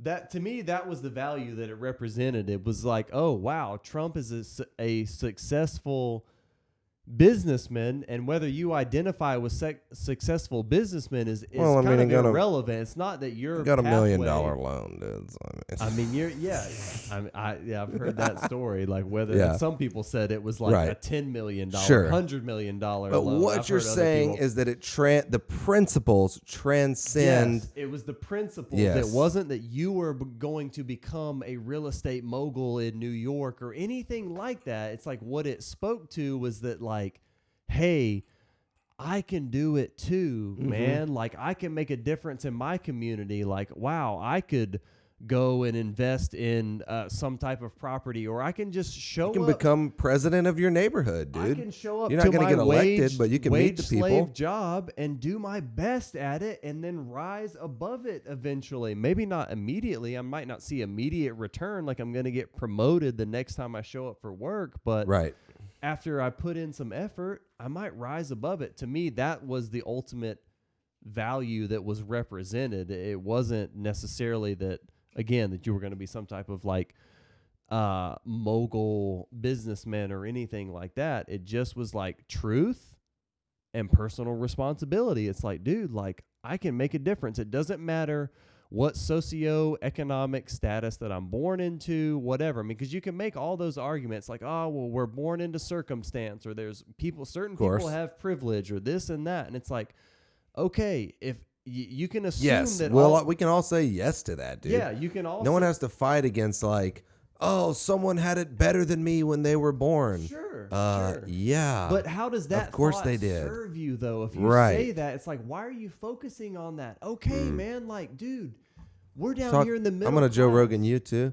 Talk right to that mic. We're Right down here in the into it. middle class. It sounds so nice, dude, when you talk into that mic. We're the sorry people. We're the serf. So we're Yeah. down here. It's like, dude, of course there are people even in the middle class who are born into higher socioeconomic status than us. It's like, dude, I Sure. know where we all grew up. I know where we were raised. It's like, dude, I saw plenty of people that I was envious of when I was a kid. I was like, Oh, yeah. whoa, dude, they got a trampoline and they got all this cool stuff. They got the nice yeah, and you had a roof over your head, and like you Sure. had For sure. meals. yeah, And even, yeah, but even still, you look out and you're like, well, their house is more awesome than mine. And Yeah. like, they Yeah. have the latest yeah.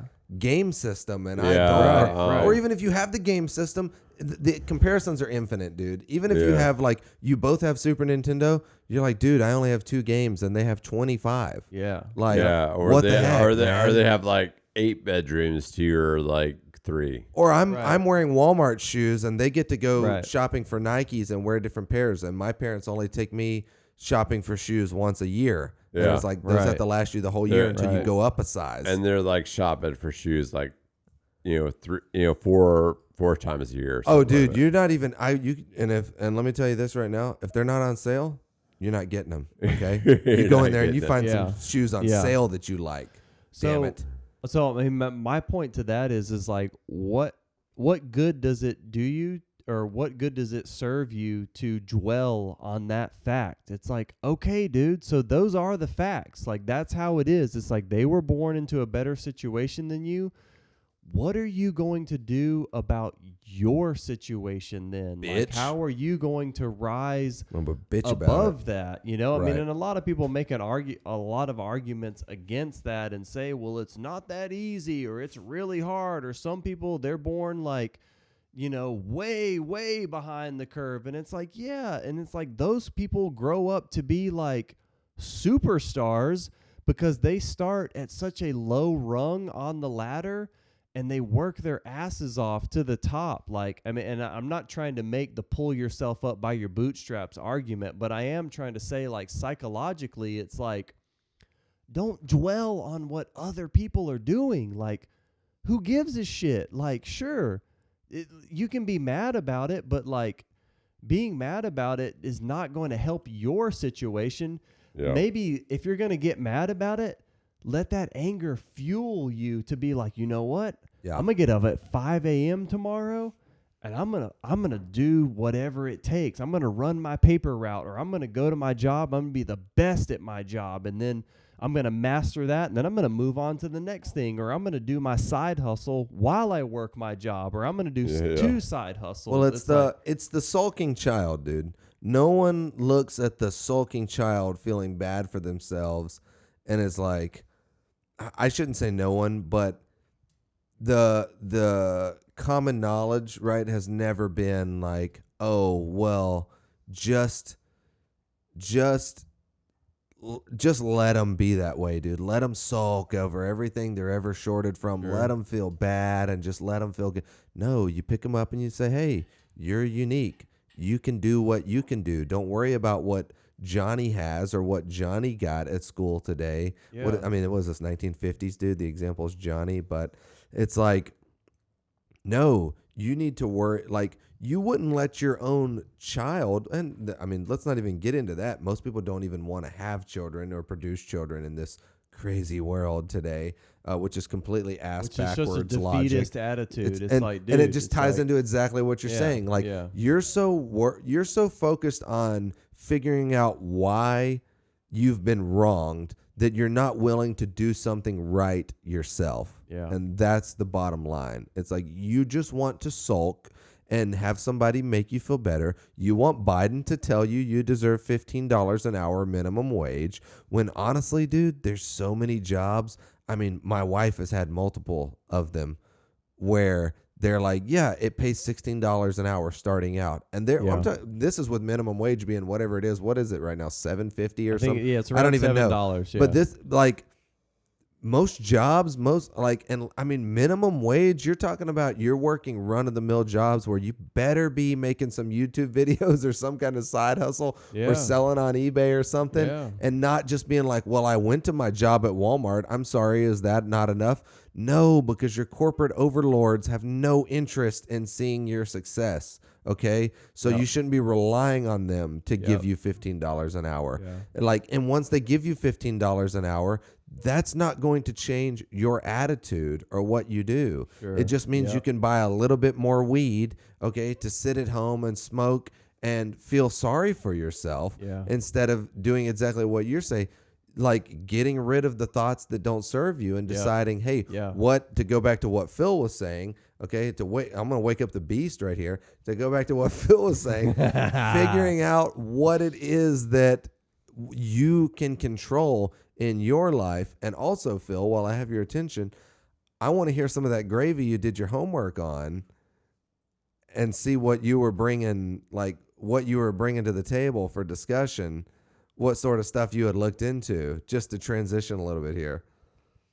But I'm sure we can find a way to tie it all in, by the way, because guess what? It all ties together in the end. It's one big old piece, pieces. It's a bunch of pieces of a big old Everything's pie, related. dude. Yeah, it's all Everything related. ties Yeah, together. I mean, for sure. It comes down to what can you control? I can control, I could control my power. I can have a generator in my house. I can have food. I can't afford a generator. I can have water. Where am I going to get the money for that? I can have water. I can have a life straw that I can Yeah, I have one of slurp. those. I can slurp the. You're slurping? I can like. I'll I think slurp they on slurp, that a little bit. they slurp poo water with a life I can straw. slurp on some. For real, skis? I'm pretty sure they Oh slurp my poo I can water. slurp on some pool water. Was it good though? Hey, Hey, what? I Never can mind. slurp on. I can slurp on maybe some rainwater. I can slurp on maybe some creek water or river water. Hopefully, Okay, all the or different types of all water. the different dude, types we of get water. it. You Hopefully, can slurp all hopefully- types of water. Hopefully, river water All right. that you're Well, hold slurping on. on. Did you do ocean water? Your What ocean about water, pond water? ocean water, Tap water, toilet water, toilet water with your life straw. runoff? Can I do runoff Hey, water? If you get one life straw today, they will send a life straw to a third world country. To a starving, thirsty, thirsting third world third country. world minority. They won't be white. They will not be white. I They promise you that. probably- So yeah, you can I feel will good promise you about your that. You can decision feel- today. yeah, it will feel- not go to any type of white person Yeah, at all, dude. at all. So I have 2, maybe 3 life straws, and so there's at least 3 non-white people that are slurping on slurping on life straws this very day. Now, It's too good. now I will slurp on those life straws necessarily because say the water company shuts down or whatever. Now, Right. let's say, all right, let's just all Are kidding you about to go into scenario mode? yes, Okay, here we go. All kidding Dude, one of aside, Phil's- all kidding. One all of right. Phil's favorite things, dude, is to drop a scenario on you and then be like, "What would you do, dude, if that was?" All right. So go ahead, dude. What's all, the scenario? all kidding aside,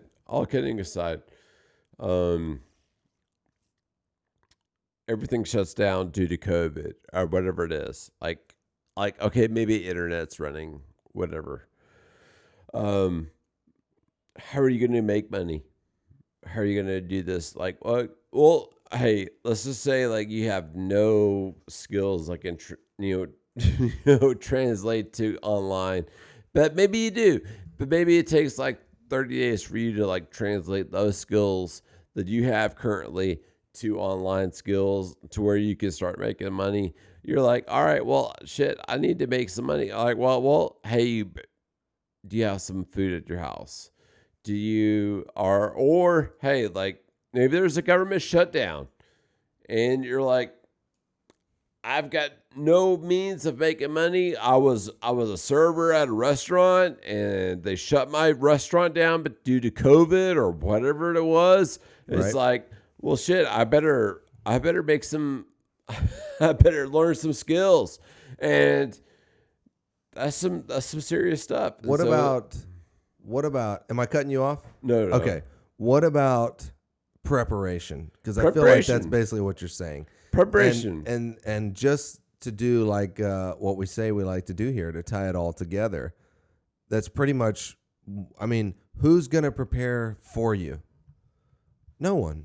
Like no one. None of your neighbors are storing food or getting life straws, and they're like, you know what? Get 2 extra for the neighbors because they might need them when this shit hits the fan. For sure. No, they're all taking personal responsibility and saying, we need enough storable food. We need preparewithalex.com, by the way, guys. Preparewithalex.com for the best deals on storable food today. All right.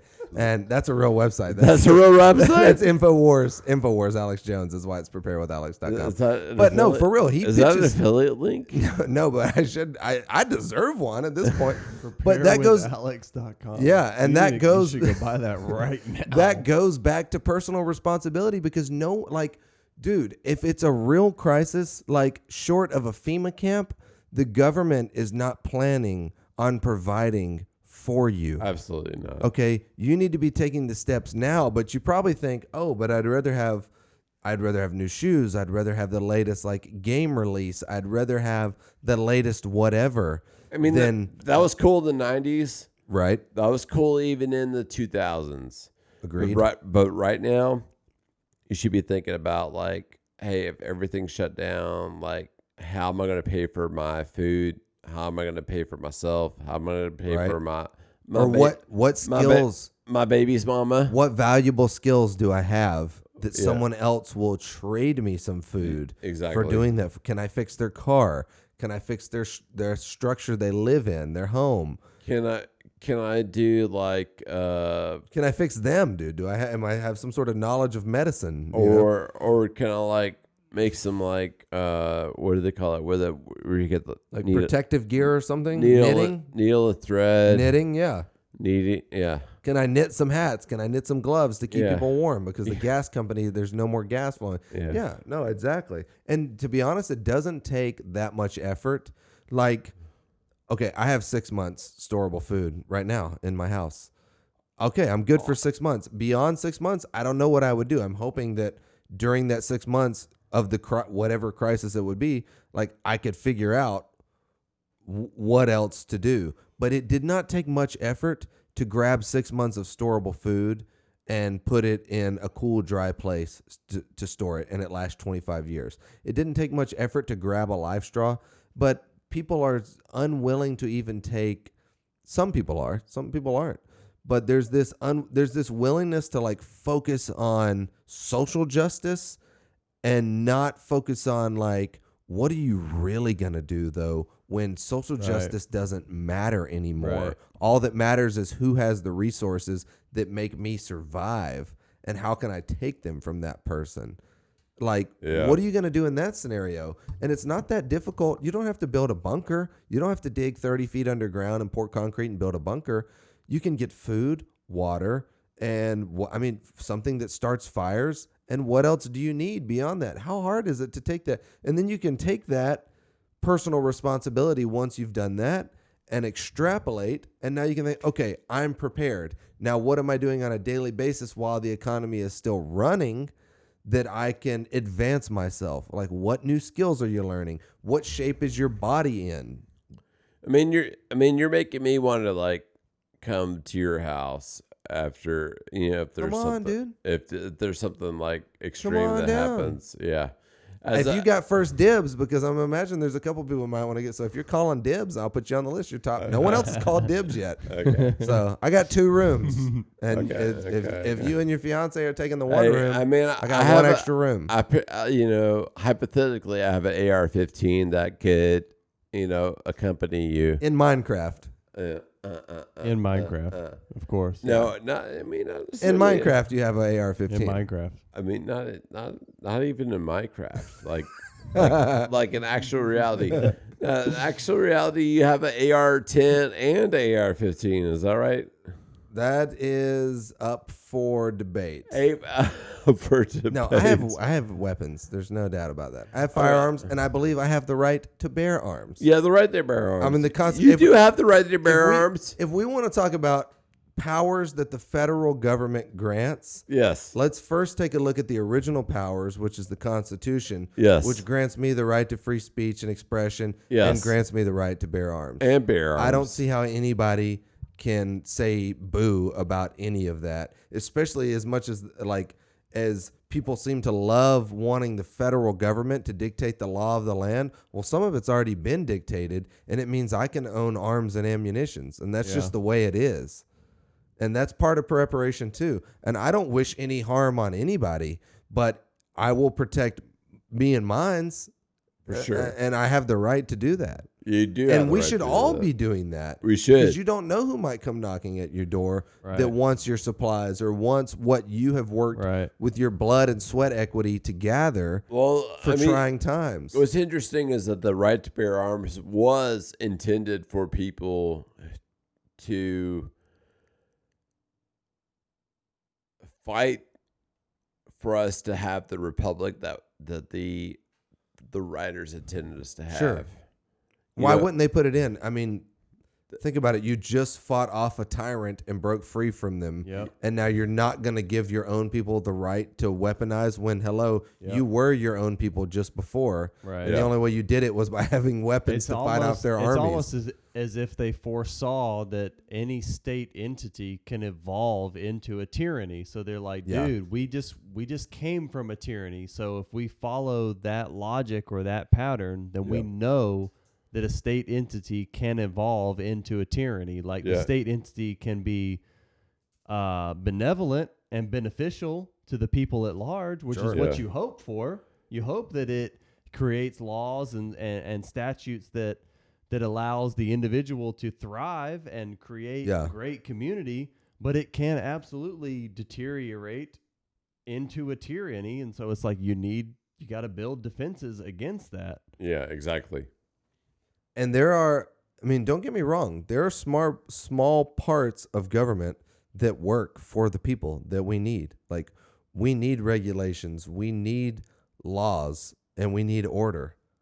There's nothing wrong with that stuff. No one's advocating like anarchy but there is a line that you cross at a certain point where it becomes like, why are you ruling from on high down onto 300 million of us?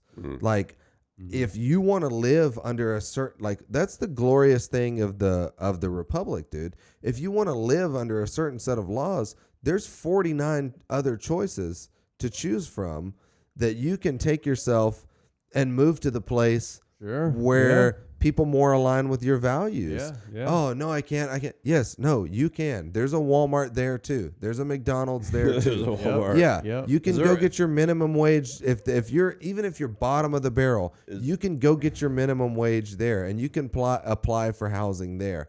Like, it doesn't matter what level you're at, but the bottom line is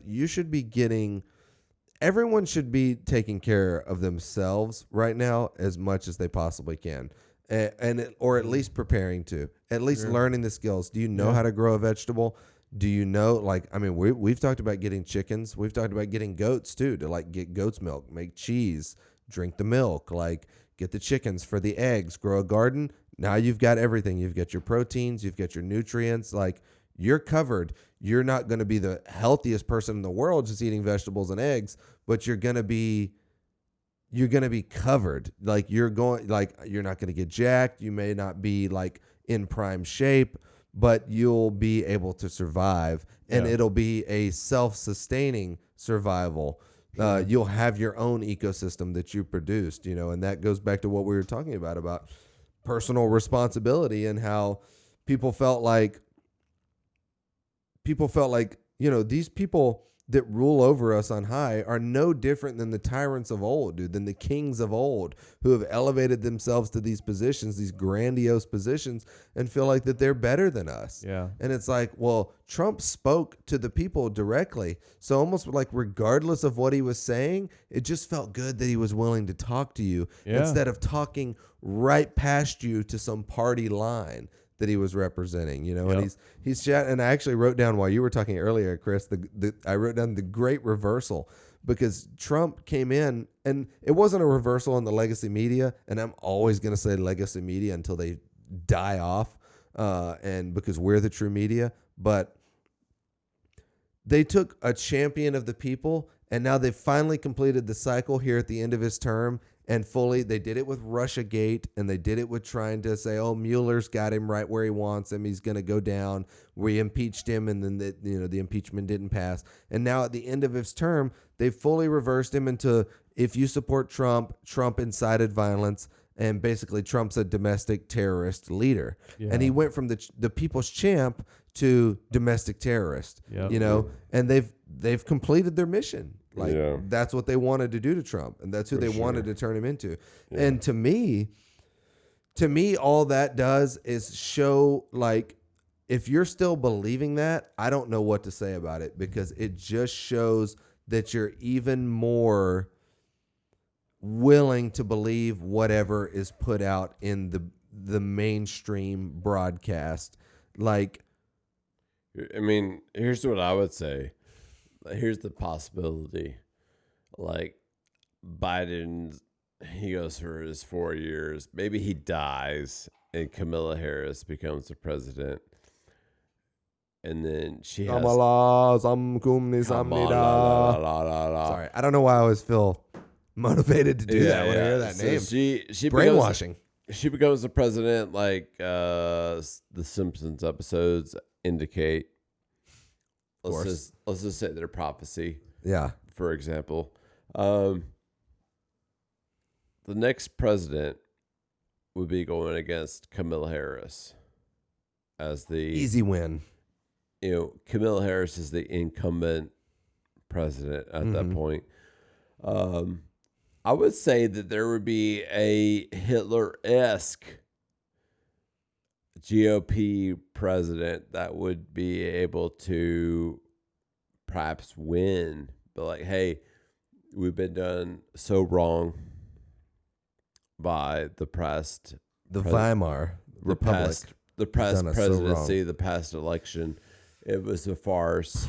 They were not supposed to win, and all this stuff, and like just like straight like Hitler-esque, like, hey, this was not supposed to happen. And these guys are criminals, and I am the best that's ever been, and I am just I don't know who that would be.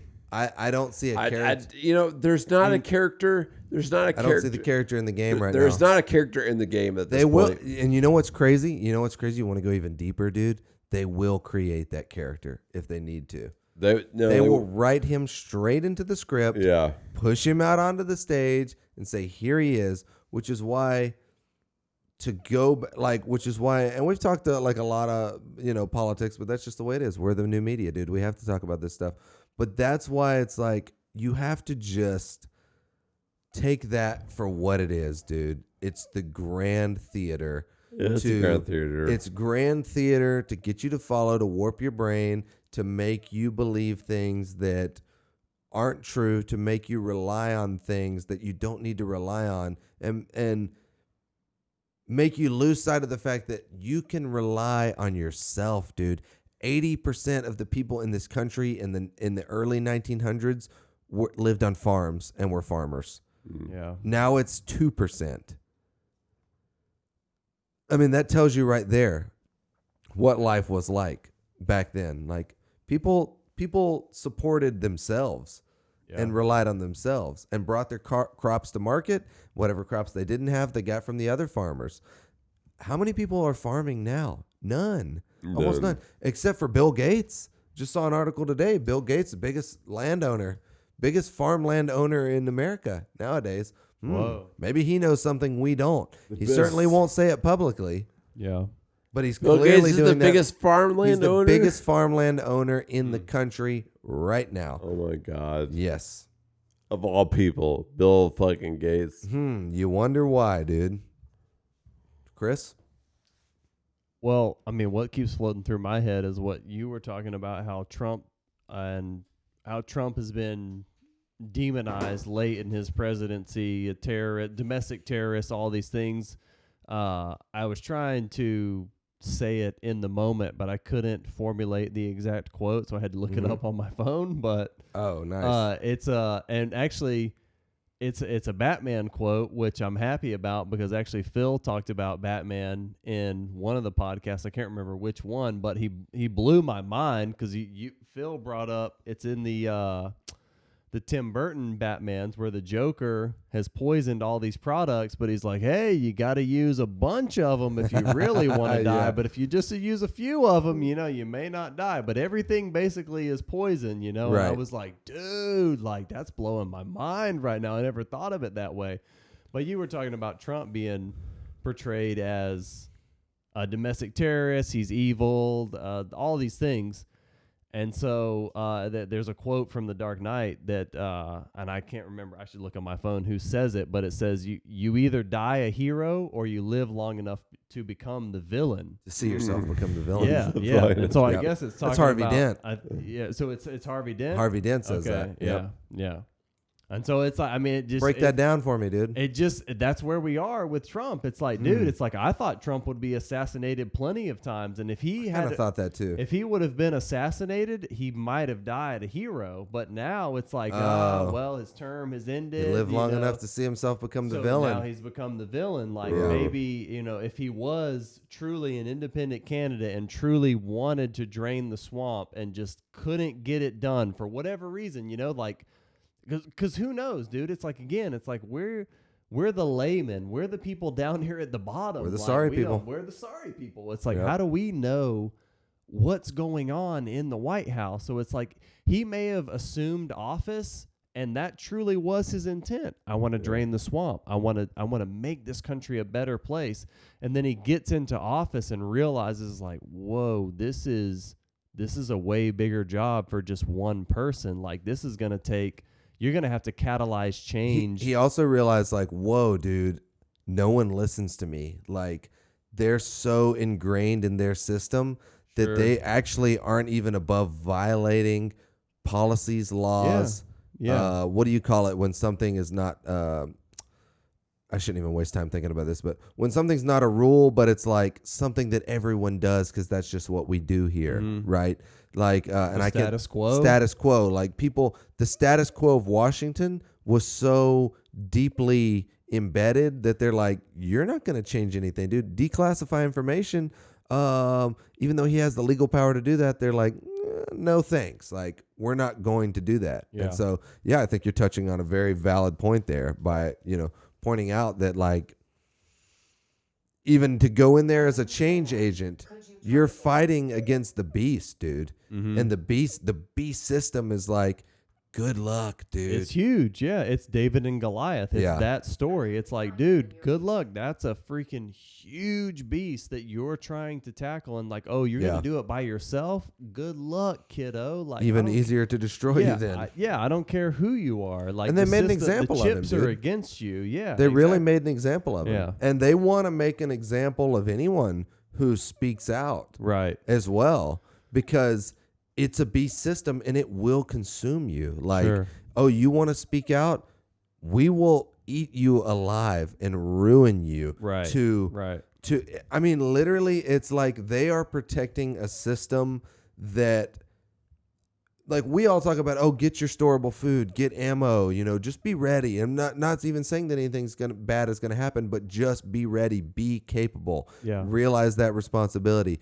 They are thinking the same thing, but they're not thinking of it in terms of like farming and defending themselves. They are protecting their system at all costs. Right. They don't care who if they have to kill, demonize, whose lives they have to ruin. It does not matter because the system is more important, dude. They serve a system more important than any individual. Yeah. And yet they also, as an individual participant of that system, can make themselves rich or make themselves live a life that we could only dream of. Right. And so that's why they seek to, you storm the Capitol, they make themselves the ultimate victims. Like, oh, this was the worst thing since Pearl Harbor. We almost died. We had to hunker down. It's like, dude, you're the most elite of the elite. Yeah. What are you talking about? It's art of war tactics. It's like, really is. Like you play the victim on your exterior while simultaneously doing a You're the backhand aggressor. deal, being the aggressor. Yeah. Sure, yeah. But even like for the David and Goliath thing, it's like, well, it's one person. So it's like, well, dude, it's like if you put all your faith in Trump, it's like that's probably not that wise. What we should Really do not. as people instead is put our faith in each other and ourselves and exactly. do and that touches on what you were saying about how they serve the system. And it's like I immediately thought, well, it's like, well, they serve a higher power, but it's the state. It's a system that they've contrived where it's like if you are a religious person, like I mean, it doesn't matter if you're Christian, Muslim, like whatever. Right, it's like sure. you're serving some higher power that you can't quite explain, and it's like, and that's highly important as well. So we as individuals, if there is a battle between David and Goliath, like a metaphorical battle going on, so you could say like Trump entering into presidency, he's going to drain the swamp, like the swamp is Goliath, he's David. Okay, well, he realizes, we could say he realized that when he got there, like, oh, I'm not going to be able to do this on my own, but I can play the part. Well, then I think what's important for us to realize, if we're going to support a candidate like that and support a human being like that, then we should manifest those characteristics within ourselves. Well, like maybe one person is not able to defeat Goliath, but if every individual in the country, on the planet, decides like, hey, I can do it, we can do it together, maybe all the individuals collectively joined together can defeat Goliath and put their faith in a higher power, serve something greater than themselves. And that can be anything. It's like you don't necessarily have to use the word God if you don't want to. You know, there's a lot of people out there who are adverse. They're estranged from church colloquial Church is garbage, terms. dude. Like they can't. It's hard for them to get into it. I've visited churches whatever. around here, and I'm just like, this isn't even.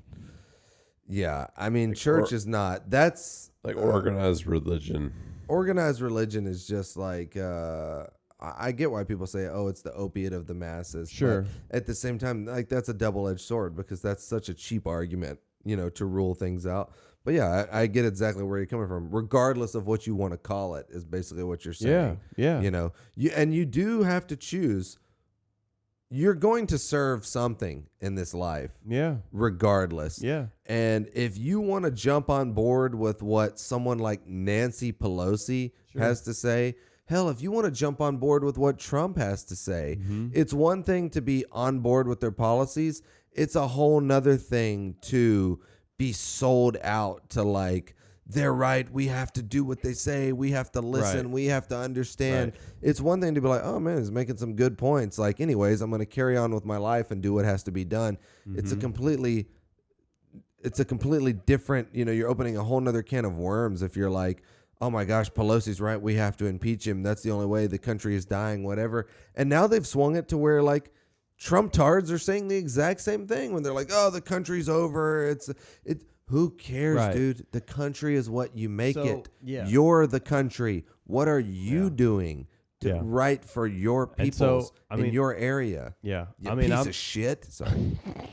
I'm actually very grateful that some of the Trump supporters are saying that, because if you kind of zoom your perspective out, then you're able to see the narrative more clearly. You're like, wait a minute. Like you go back to 2016 and you're like, the people who supported Hillary and the people who supported Bernie, and they saw that the DNC, the Democratic nomination, was stolen from Bernie.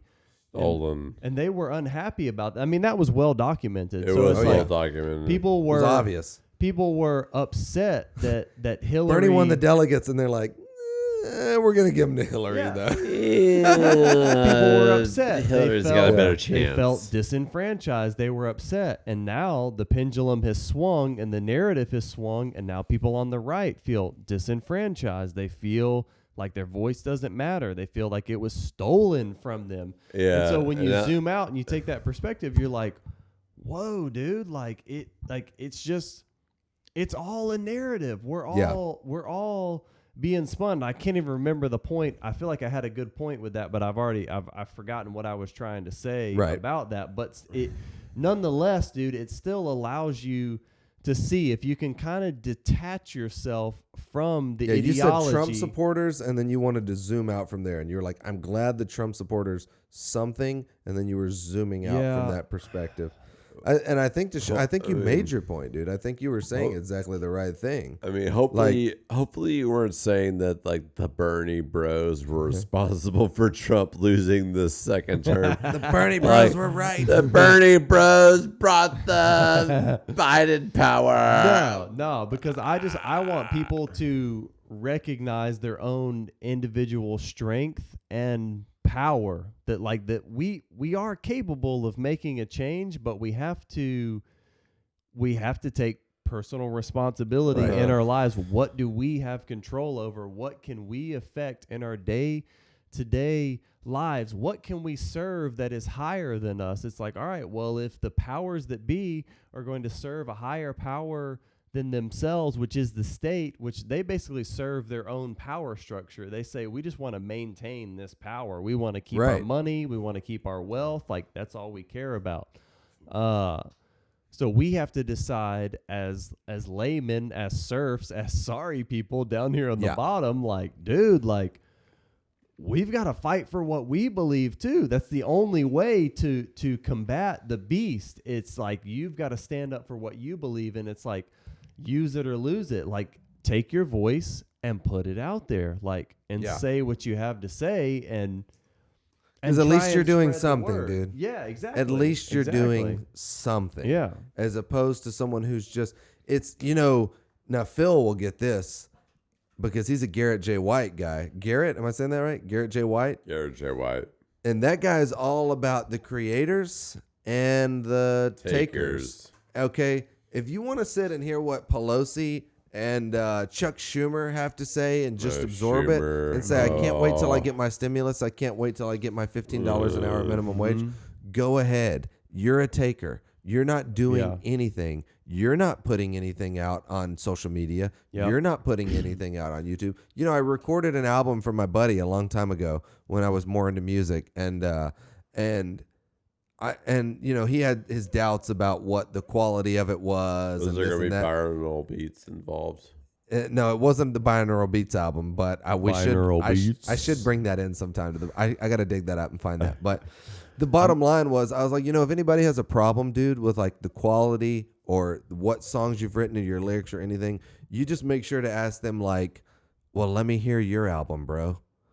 What are your songs sound like? Sure. Play your album. Yes. Oh, what are you doing? Oh, you don't have an album? Oh, that's right. You didn't record 11 songs and put them out. Like, you didn't do anything. You're a taker. Yeah. I'm a creator. I put my time in. I wrote these. I wrote the music. I wrote the lyrics, and I found a way to produce it and put it out there. Yes. And you're just a loser. A loser. And that's the bottom line. That's the bottom line. I feel like, and I'm a strong, opinionated person, but I feel like if I'm not willing to put it out there, then like, then you might as well shut up. You know? You might as well put up or shut up. Yeah. And that's all there is to it. And the way the world operates now in the new media, which is us, we're the new media. The way things operate now is you got something, put it out. Put out the news, dude. What is the news? Put it out there. Because it's not what comes in from CNN and MSNBC and Fox News. Obviously and not. These retarded sources. I mean, CNN has been sued for millions of dollars. For everything. For falsely putting news out. Sandman made out good. Millions of dollars that Sandman are like, well, good on CNN. I guess we'll still report the news. Yeah. Well, CNN is they're a necessary evil, dude. I mean, they don't the system doesn't know what to do without the legacy media just yet. But they are creeping in. Like, they are getting a hold of, influencer. And you found like popular YouTubers who were pushing Hillary Clinton. Maybe it was their opinion, but also maybe they got a little kickback, cash money. Sure. Also, maybe Hillary has some contacts at YouTube who's like, this would be the best thing for you to do. Okay, trust me. You probably want to go ahead and support me. You want to get the younger vote, you need to infiltrate YouTube and you need to inspire those people. So that's going to be happening. And so till the only way to counter it, I mean, we're in the culture war. We're in the info war, right? And so the only thing to do is put out alternative info so that people can listen Yeah. or see or whatever and Yeah. consider something else. And I had a question for true. you, depending on how much farther we want to go with this, because I'm down to go as far as we want. But you made a good point where you're like, you have to serve something bigger than yourself. Mm-hmm. And my question that came to my mind was like, well, why? Because I think there's a ton of people out there who think in their mind like that, who are self-serving Mm-hmm. and don't even consider or do ask a question and don't have an answer. So I pose to you, Phil, and to you, Chris, as well. The question is, why would I serve something bigger than myself? Why not just serve myself and indulge and get what I needs and screw the rest of it? I'm good. So what's the point of serving something bigger than myself? Yeah. I mean, that's a great question. I mean, I don't know. Okay, well, I guess I'll serve myself then. So No, thank you very much. No, I'm just kidding. I don't know that I exactly have a good answer for It that. is I will say that It's a deep question. I think I It's remember. not something that I expect, like, hey, Sure, how do you sure. not have a fucking... Let me see if I can get Johnny to on the there spot by, response. Might answer it. by saying some other stuff that I remembered. I think the point I was trying to make about earlier when I was talking about Trump supporters is that people are, and this relates to personal responsibility. It's like we've gotten to the point in our culture to where we would rather worry about rhetoric and worry about what the news is telling us about how evil another person is, rather than take responsibility and investigate the issues, look into the policy, look at what is this person actually doing? Like, what did they actually say they're going to accomplish with their political career versus what did they actually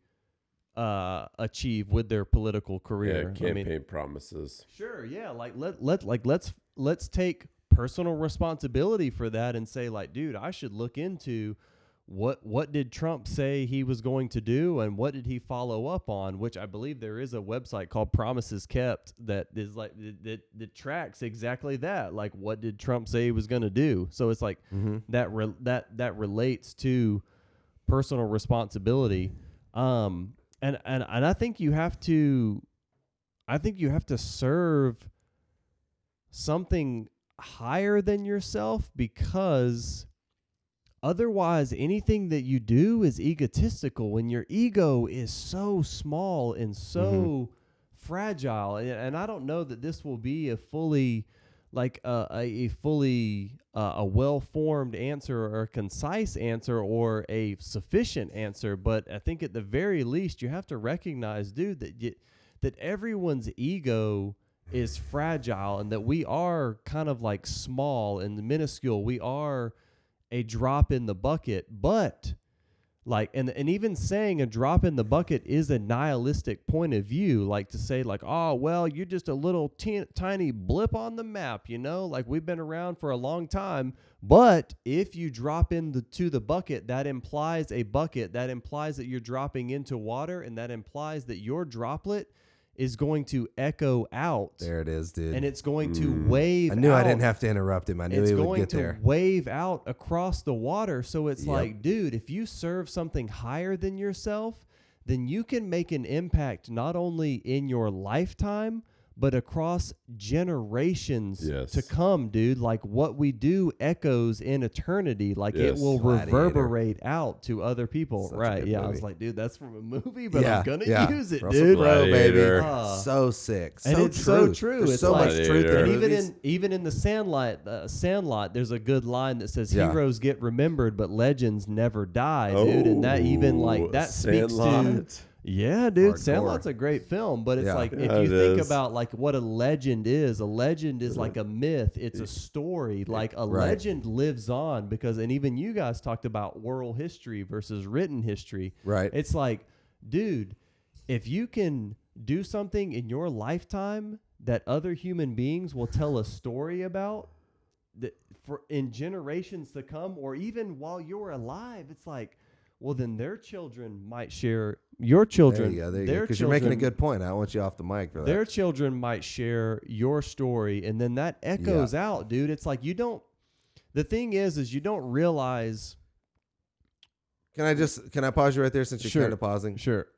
It's about like what you're saying is just getting my wheels turning here, where it's like, it's either you can be self-centered or you can be like, I mean, for all these people who say they're like forward thinking and progressive, Mm-hmm. and it's like, but are you? Because you're so focused on yourself and what you want, who you want accepted right now here in this life. Mm-hmm. It's like, what are you doing that's going to make changes for the generations to come? Like, Right. what are you setting up for you and your community that's like, dude, when my kids are born, they're not going to have to suffer these fools, not because the government told them to, because I showed them what was Yeah. right and wrong, because I set the example of how you can move forward even in the face of adversity Yeah. to do great things. And great things don't even have to be like monumental accomplishments.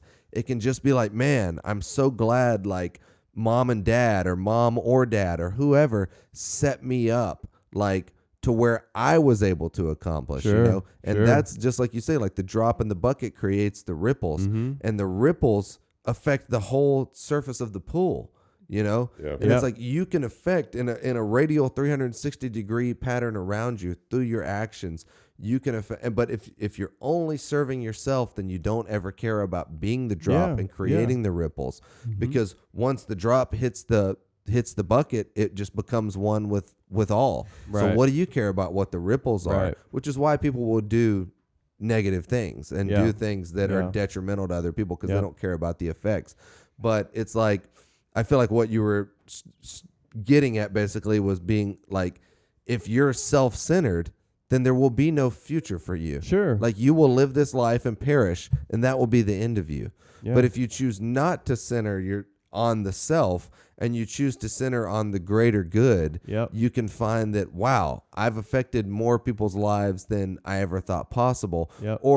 And whether or not they remember your name, like you'll be remembered through, I don't want to say the deeds, but you'll be remembered through like what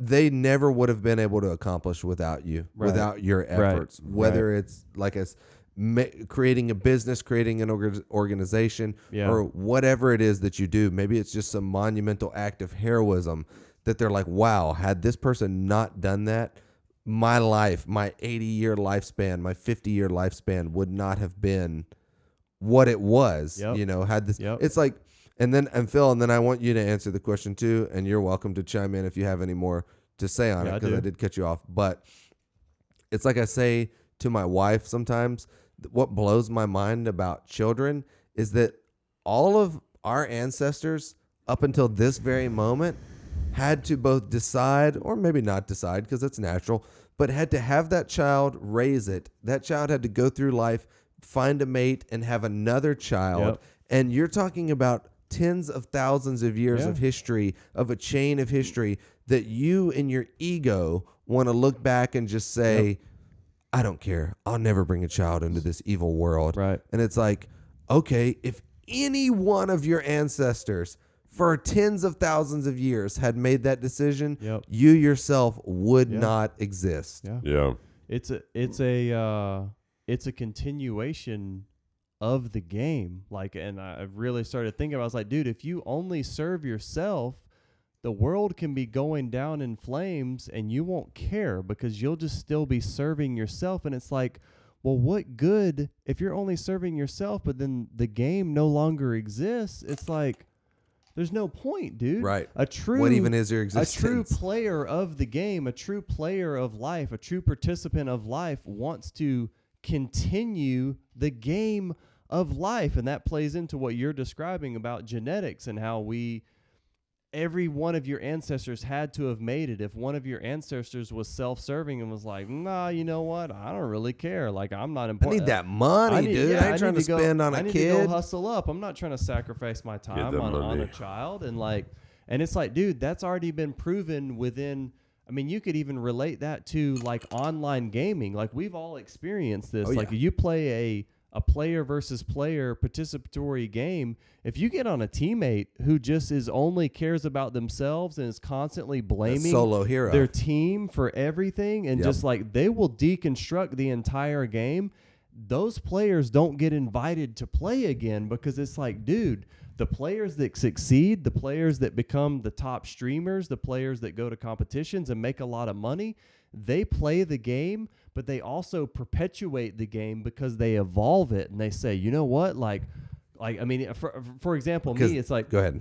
Well, it's like I'll just relate it to Fortnite because I love Fortnite. It's Yeah. like the players that learned the players that could hit great shots. Okay, well they evolved, but then Fortnite evolves into a state to where it's like you had to learn to hit great shots, but you also had to learn to manipulate your building materials in a way that was advantageous to you. So if you were just egotistical and you were like, I'm the best, I can aim the best, I'm the best aimer in the world, no one else can aim as good as me. It's like, well, dude, that's all fine and good, but I'm just going to build a wall, and every shot you shoot, I'm just going to block your shots, and I'm going to build up above you, and then I'm going to shoot down on you from above, and I will win the game. It's Right. like you were so egotistical and so self-serving about how good your skill set was, you were completely blind to the evolution of the game, which is actually the beauty of the game is that it evolves, and the evolution of the game introduces new novelty to the game, and that's that's the game of life, dude. Right. When you're a child, you don't conceptualize life as like starting a family and owning a home and trying to pursue a career. What you're just like, dude, I want to play. I mean, well, it's like for me personally, it's like, well, I'm a 90s kid, so I'm like, dude, I just want to play with Teenage Mutant Ninja Turtle action figures and like play my Hell Super yeah. Nintendo, you know? It's like, that's how you conceptualize the game. But you see people like that, right? We call those people like beta male cucks because it's like, dude, you're in your 20s and your 30s and you're still wanting to play Super Nintendo all the time. You and haven't not evolved. You haven't evolved, Yeah. dude. It's like you are actually a detriment to life. You're not, and women who fall in love with you or get into an intimate relationship with you will not be happy with you because you're not playing the game successfully. You're only playing this one self-serving part of the game, and that plays into politics and all these aspects too. It's like, dude, it's like we as individuals, we've got to serve something higher than ourselves because it perpetuates the species.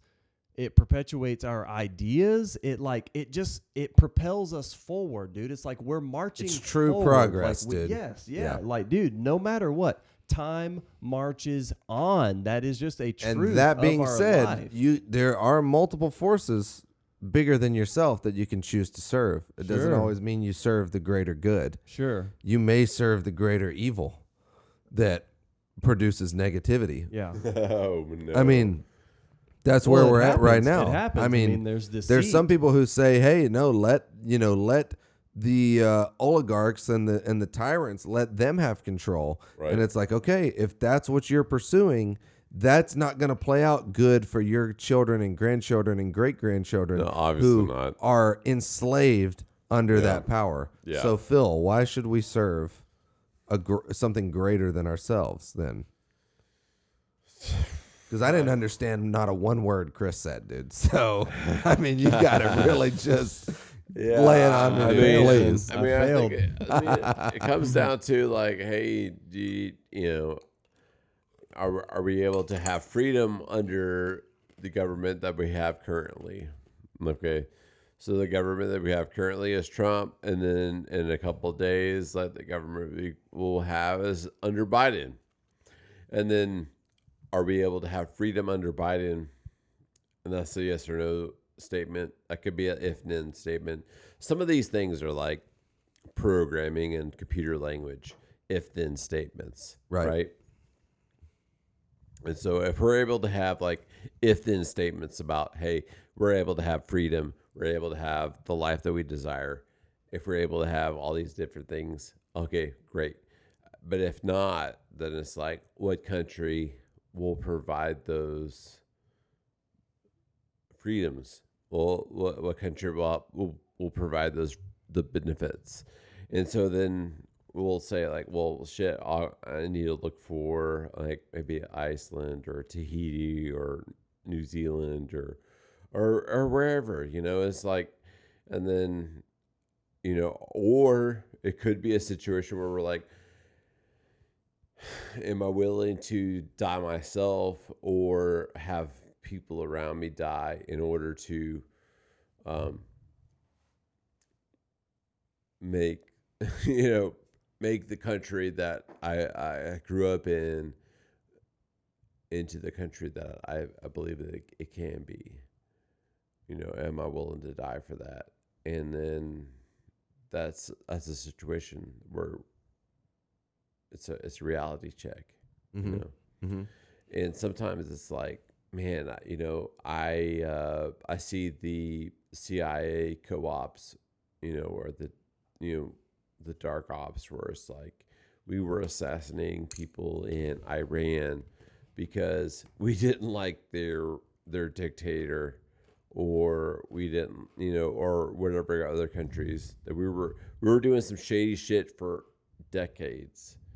And am I willing to die for a country that's been doing shady shit for decades? Or am I, or is it better to just like be an expat and Right. and find myself somewhere So else? I feel like you're almost touching on like, because I got to press you a little bit on this. Okay, so Sure, go for it. I'm asking you why we should serve something greater than ourselves, and I feel like you're touching more on the decision making process Yeah. of like deciding if you should serve something greater than yourself or not. And you're coming, and I get where you're coming from. You're coming from like a political, no, I won't say patriotic, but a nationalist standpoint where you're born into a country under laws, and if you feel like that's a good place, you want to continue that thing. So I feel like Yeah. like you're answering the question in a way, but I want a more esoteric answer. I want a more beyond country answer. Like why, or should I not? Or like why should I serve something greater than myself? I mean, ultimately, like, hey, we're all the same human race. Right. The governments, the laws, all of it is a human conception, Construct. Human construct that we've created with our own minds. Very and it's true. like, hey, you've come into this reality, and then you're just like, hey, you're trying to live your own life, you're trying to love your own people, and you're given these rules, these parameters to exist within. And it's like, hey, you know what?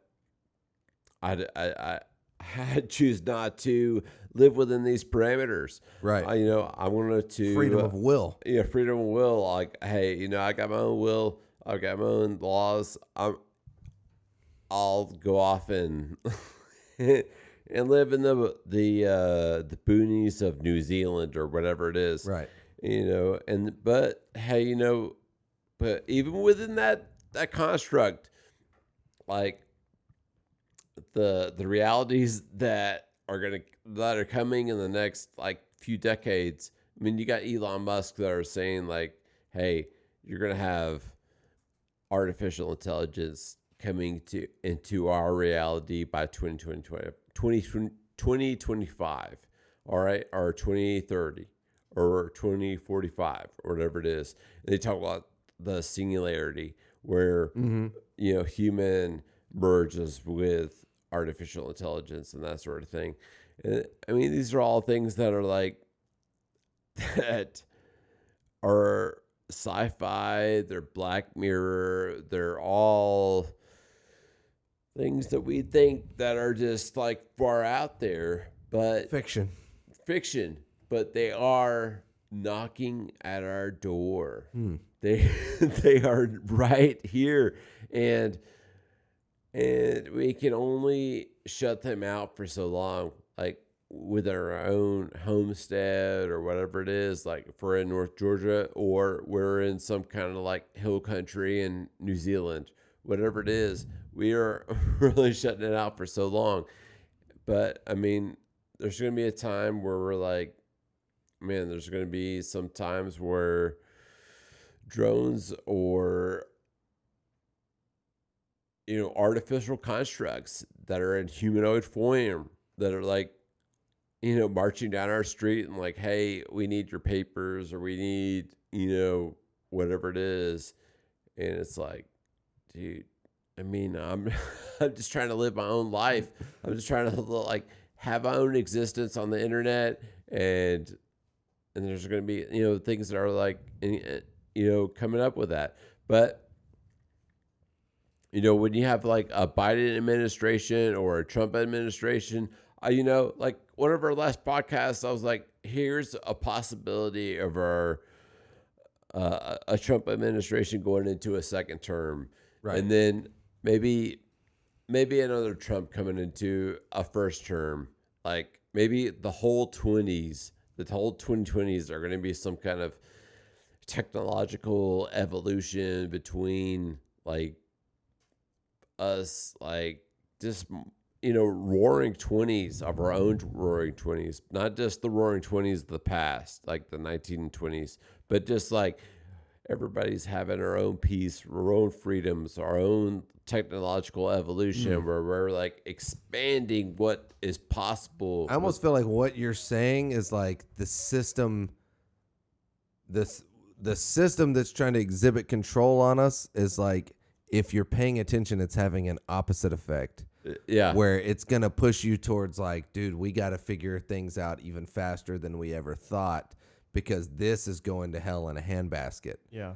And I don't know. I'm not trying to it can put words in your mouth, but I'm just saying that's what I almost feel like you're saying, is that like when you're saying roaring 20s, like I'm looking at the overarching system and I'm like, man, that's really making people wake up, and not in the way that it's like the go woke way, but in a wake up way where it's like, I got to freaking do for myself, dude, and my family and my friends. We got to figure out how wherever they push us to, we can accelerate this in a different direction that's better for us, instead of in their direction that's trying to completely enslave us, so to speak, I mean, for sure. Like what is within your own power? Like power goes out. Do you have a generator? Or hey, you're working for a company, like, and the business trend of whatever it is, like, doesn't add up for the next 10 years. Like, do you have a game plan for making income? Like sometimes you don't. Right. But it can come down to like, can you create skills in the next year or 2 years or 3 years or 4 or 5 years that allows you to make the income that you need to, take care of yourself and your family. I mean, these are things that are within your own control. These are, whether it is like having power, like you're saying, like a generator that allows you to have power. Whoa, hey, excuse me, sir. You're saying that. Okay? I'm Don't saying, you hey, put that generator mess on me.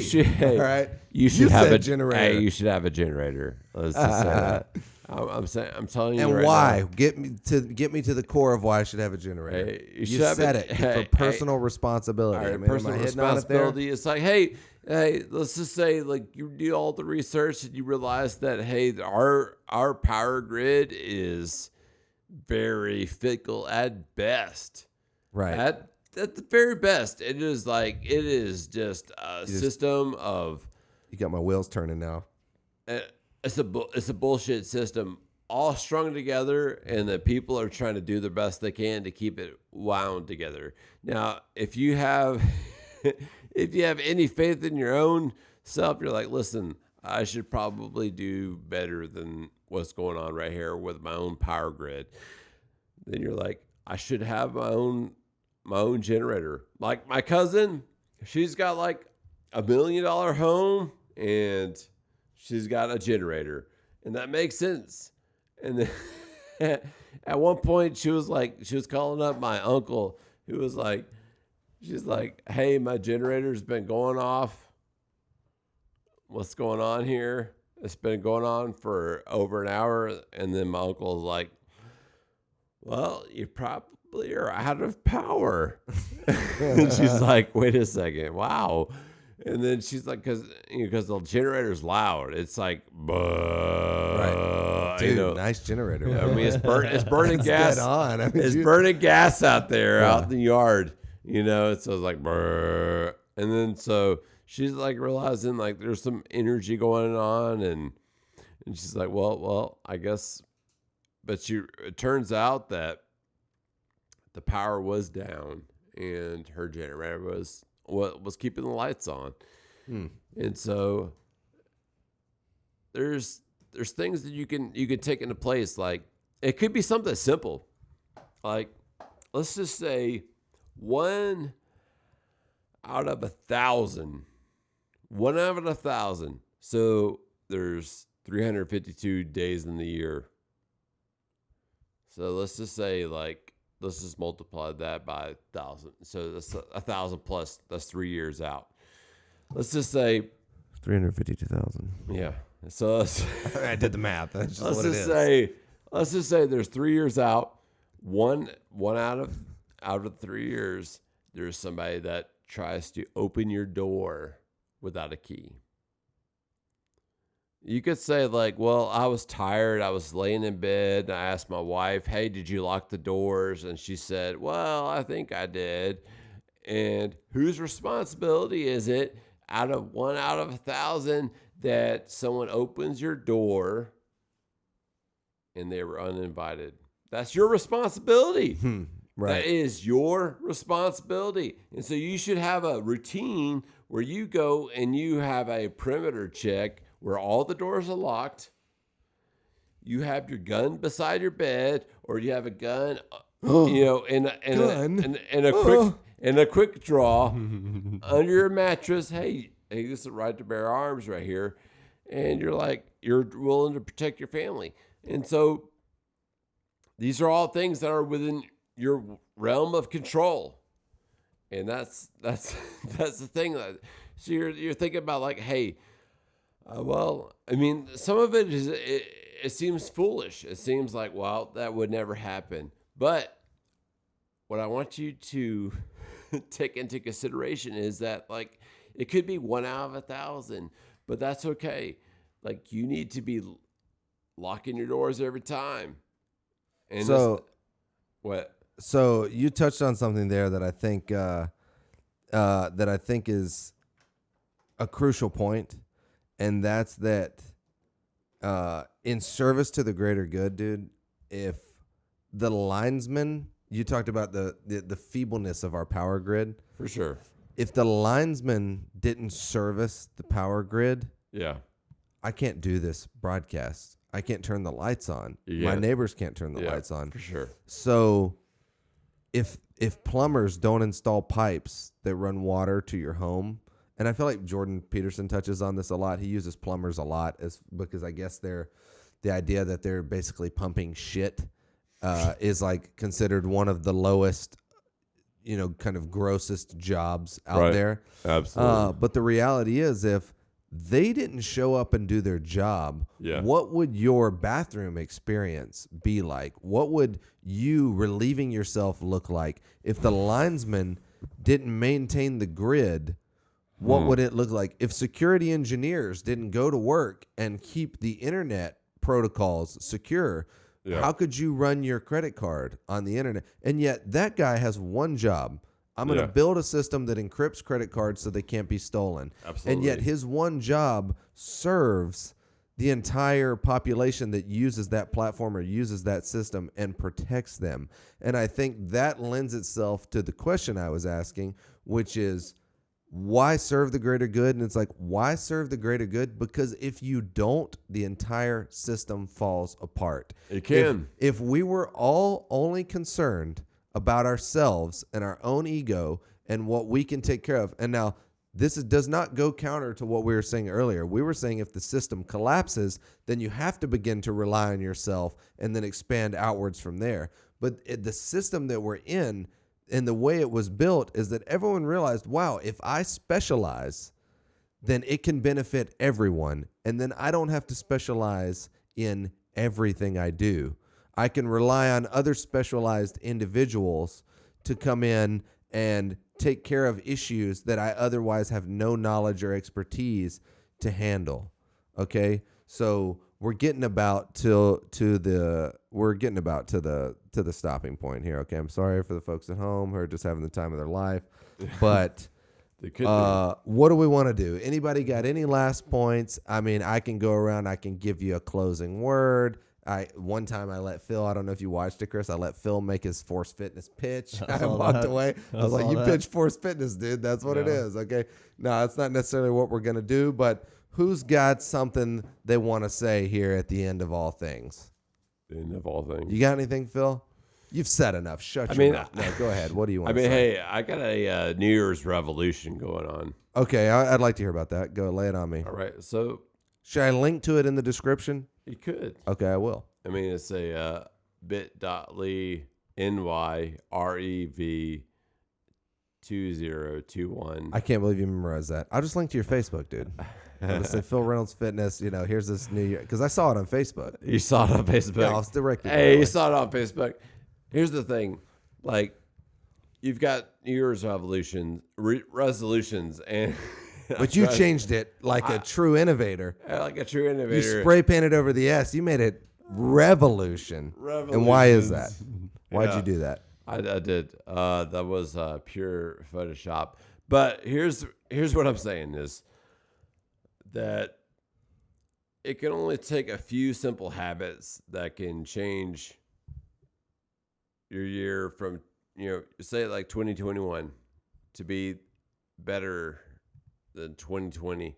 Just with a few simple habits of like, whether it's exercise, meditation, breath work, eating a few simple habits, like whether it's like skipping a meal in the breakfast, or having some lunch, dinner, and that sort of thing. These are all things that you can do.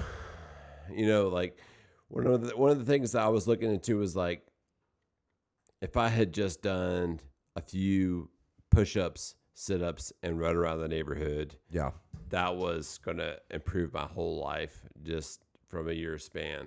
Yeah. So that's what it's all about. Okay. The revolution. That's Phil Reynolds Fitness. Chris Mandam? Yeah, I'll just hinge off that and say that, one point that seems important to me is in terms of assuming personal responsibility for your life and then having that echo out to other people. Yes. Is why not try and tilt the balance of your life in a positive direction?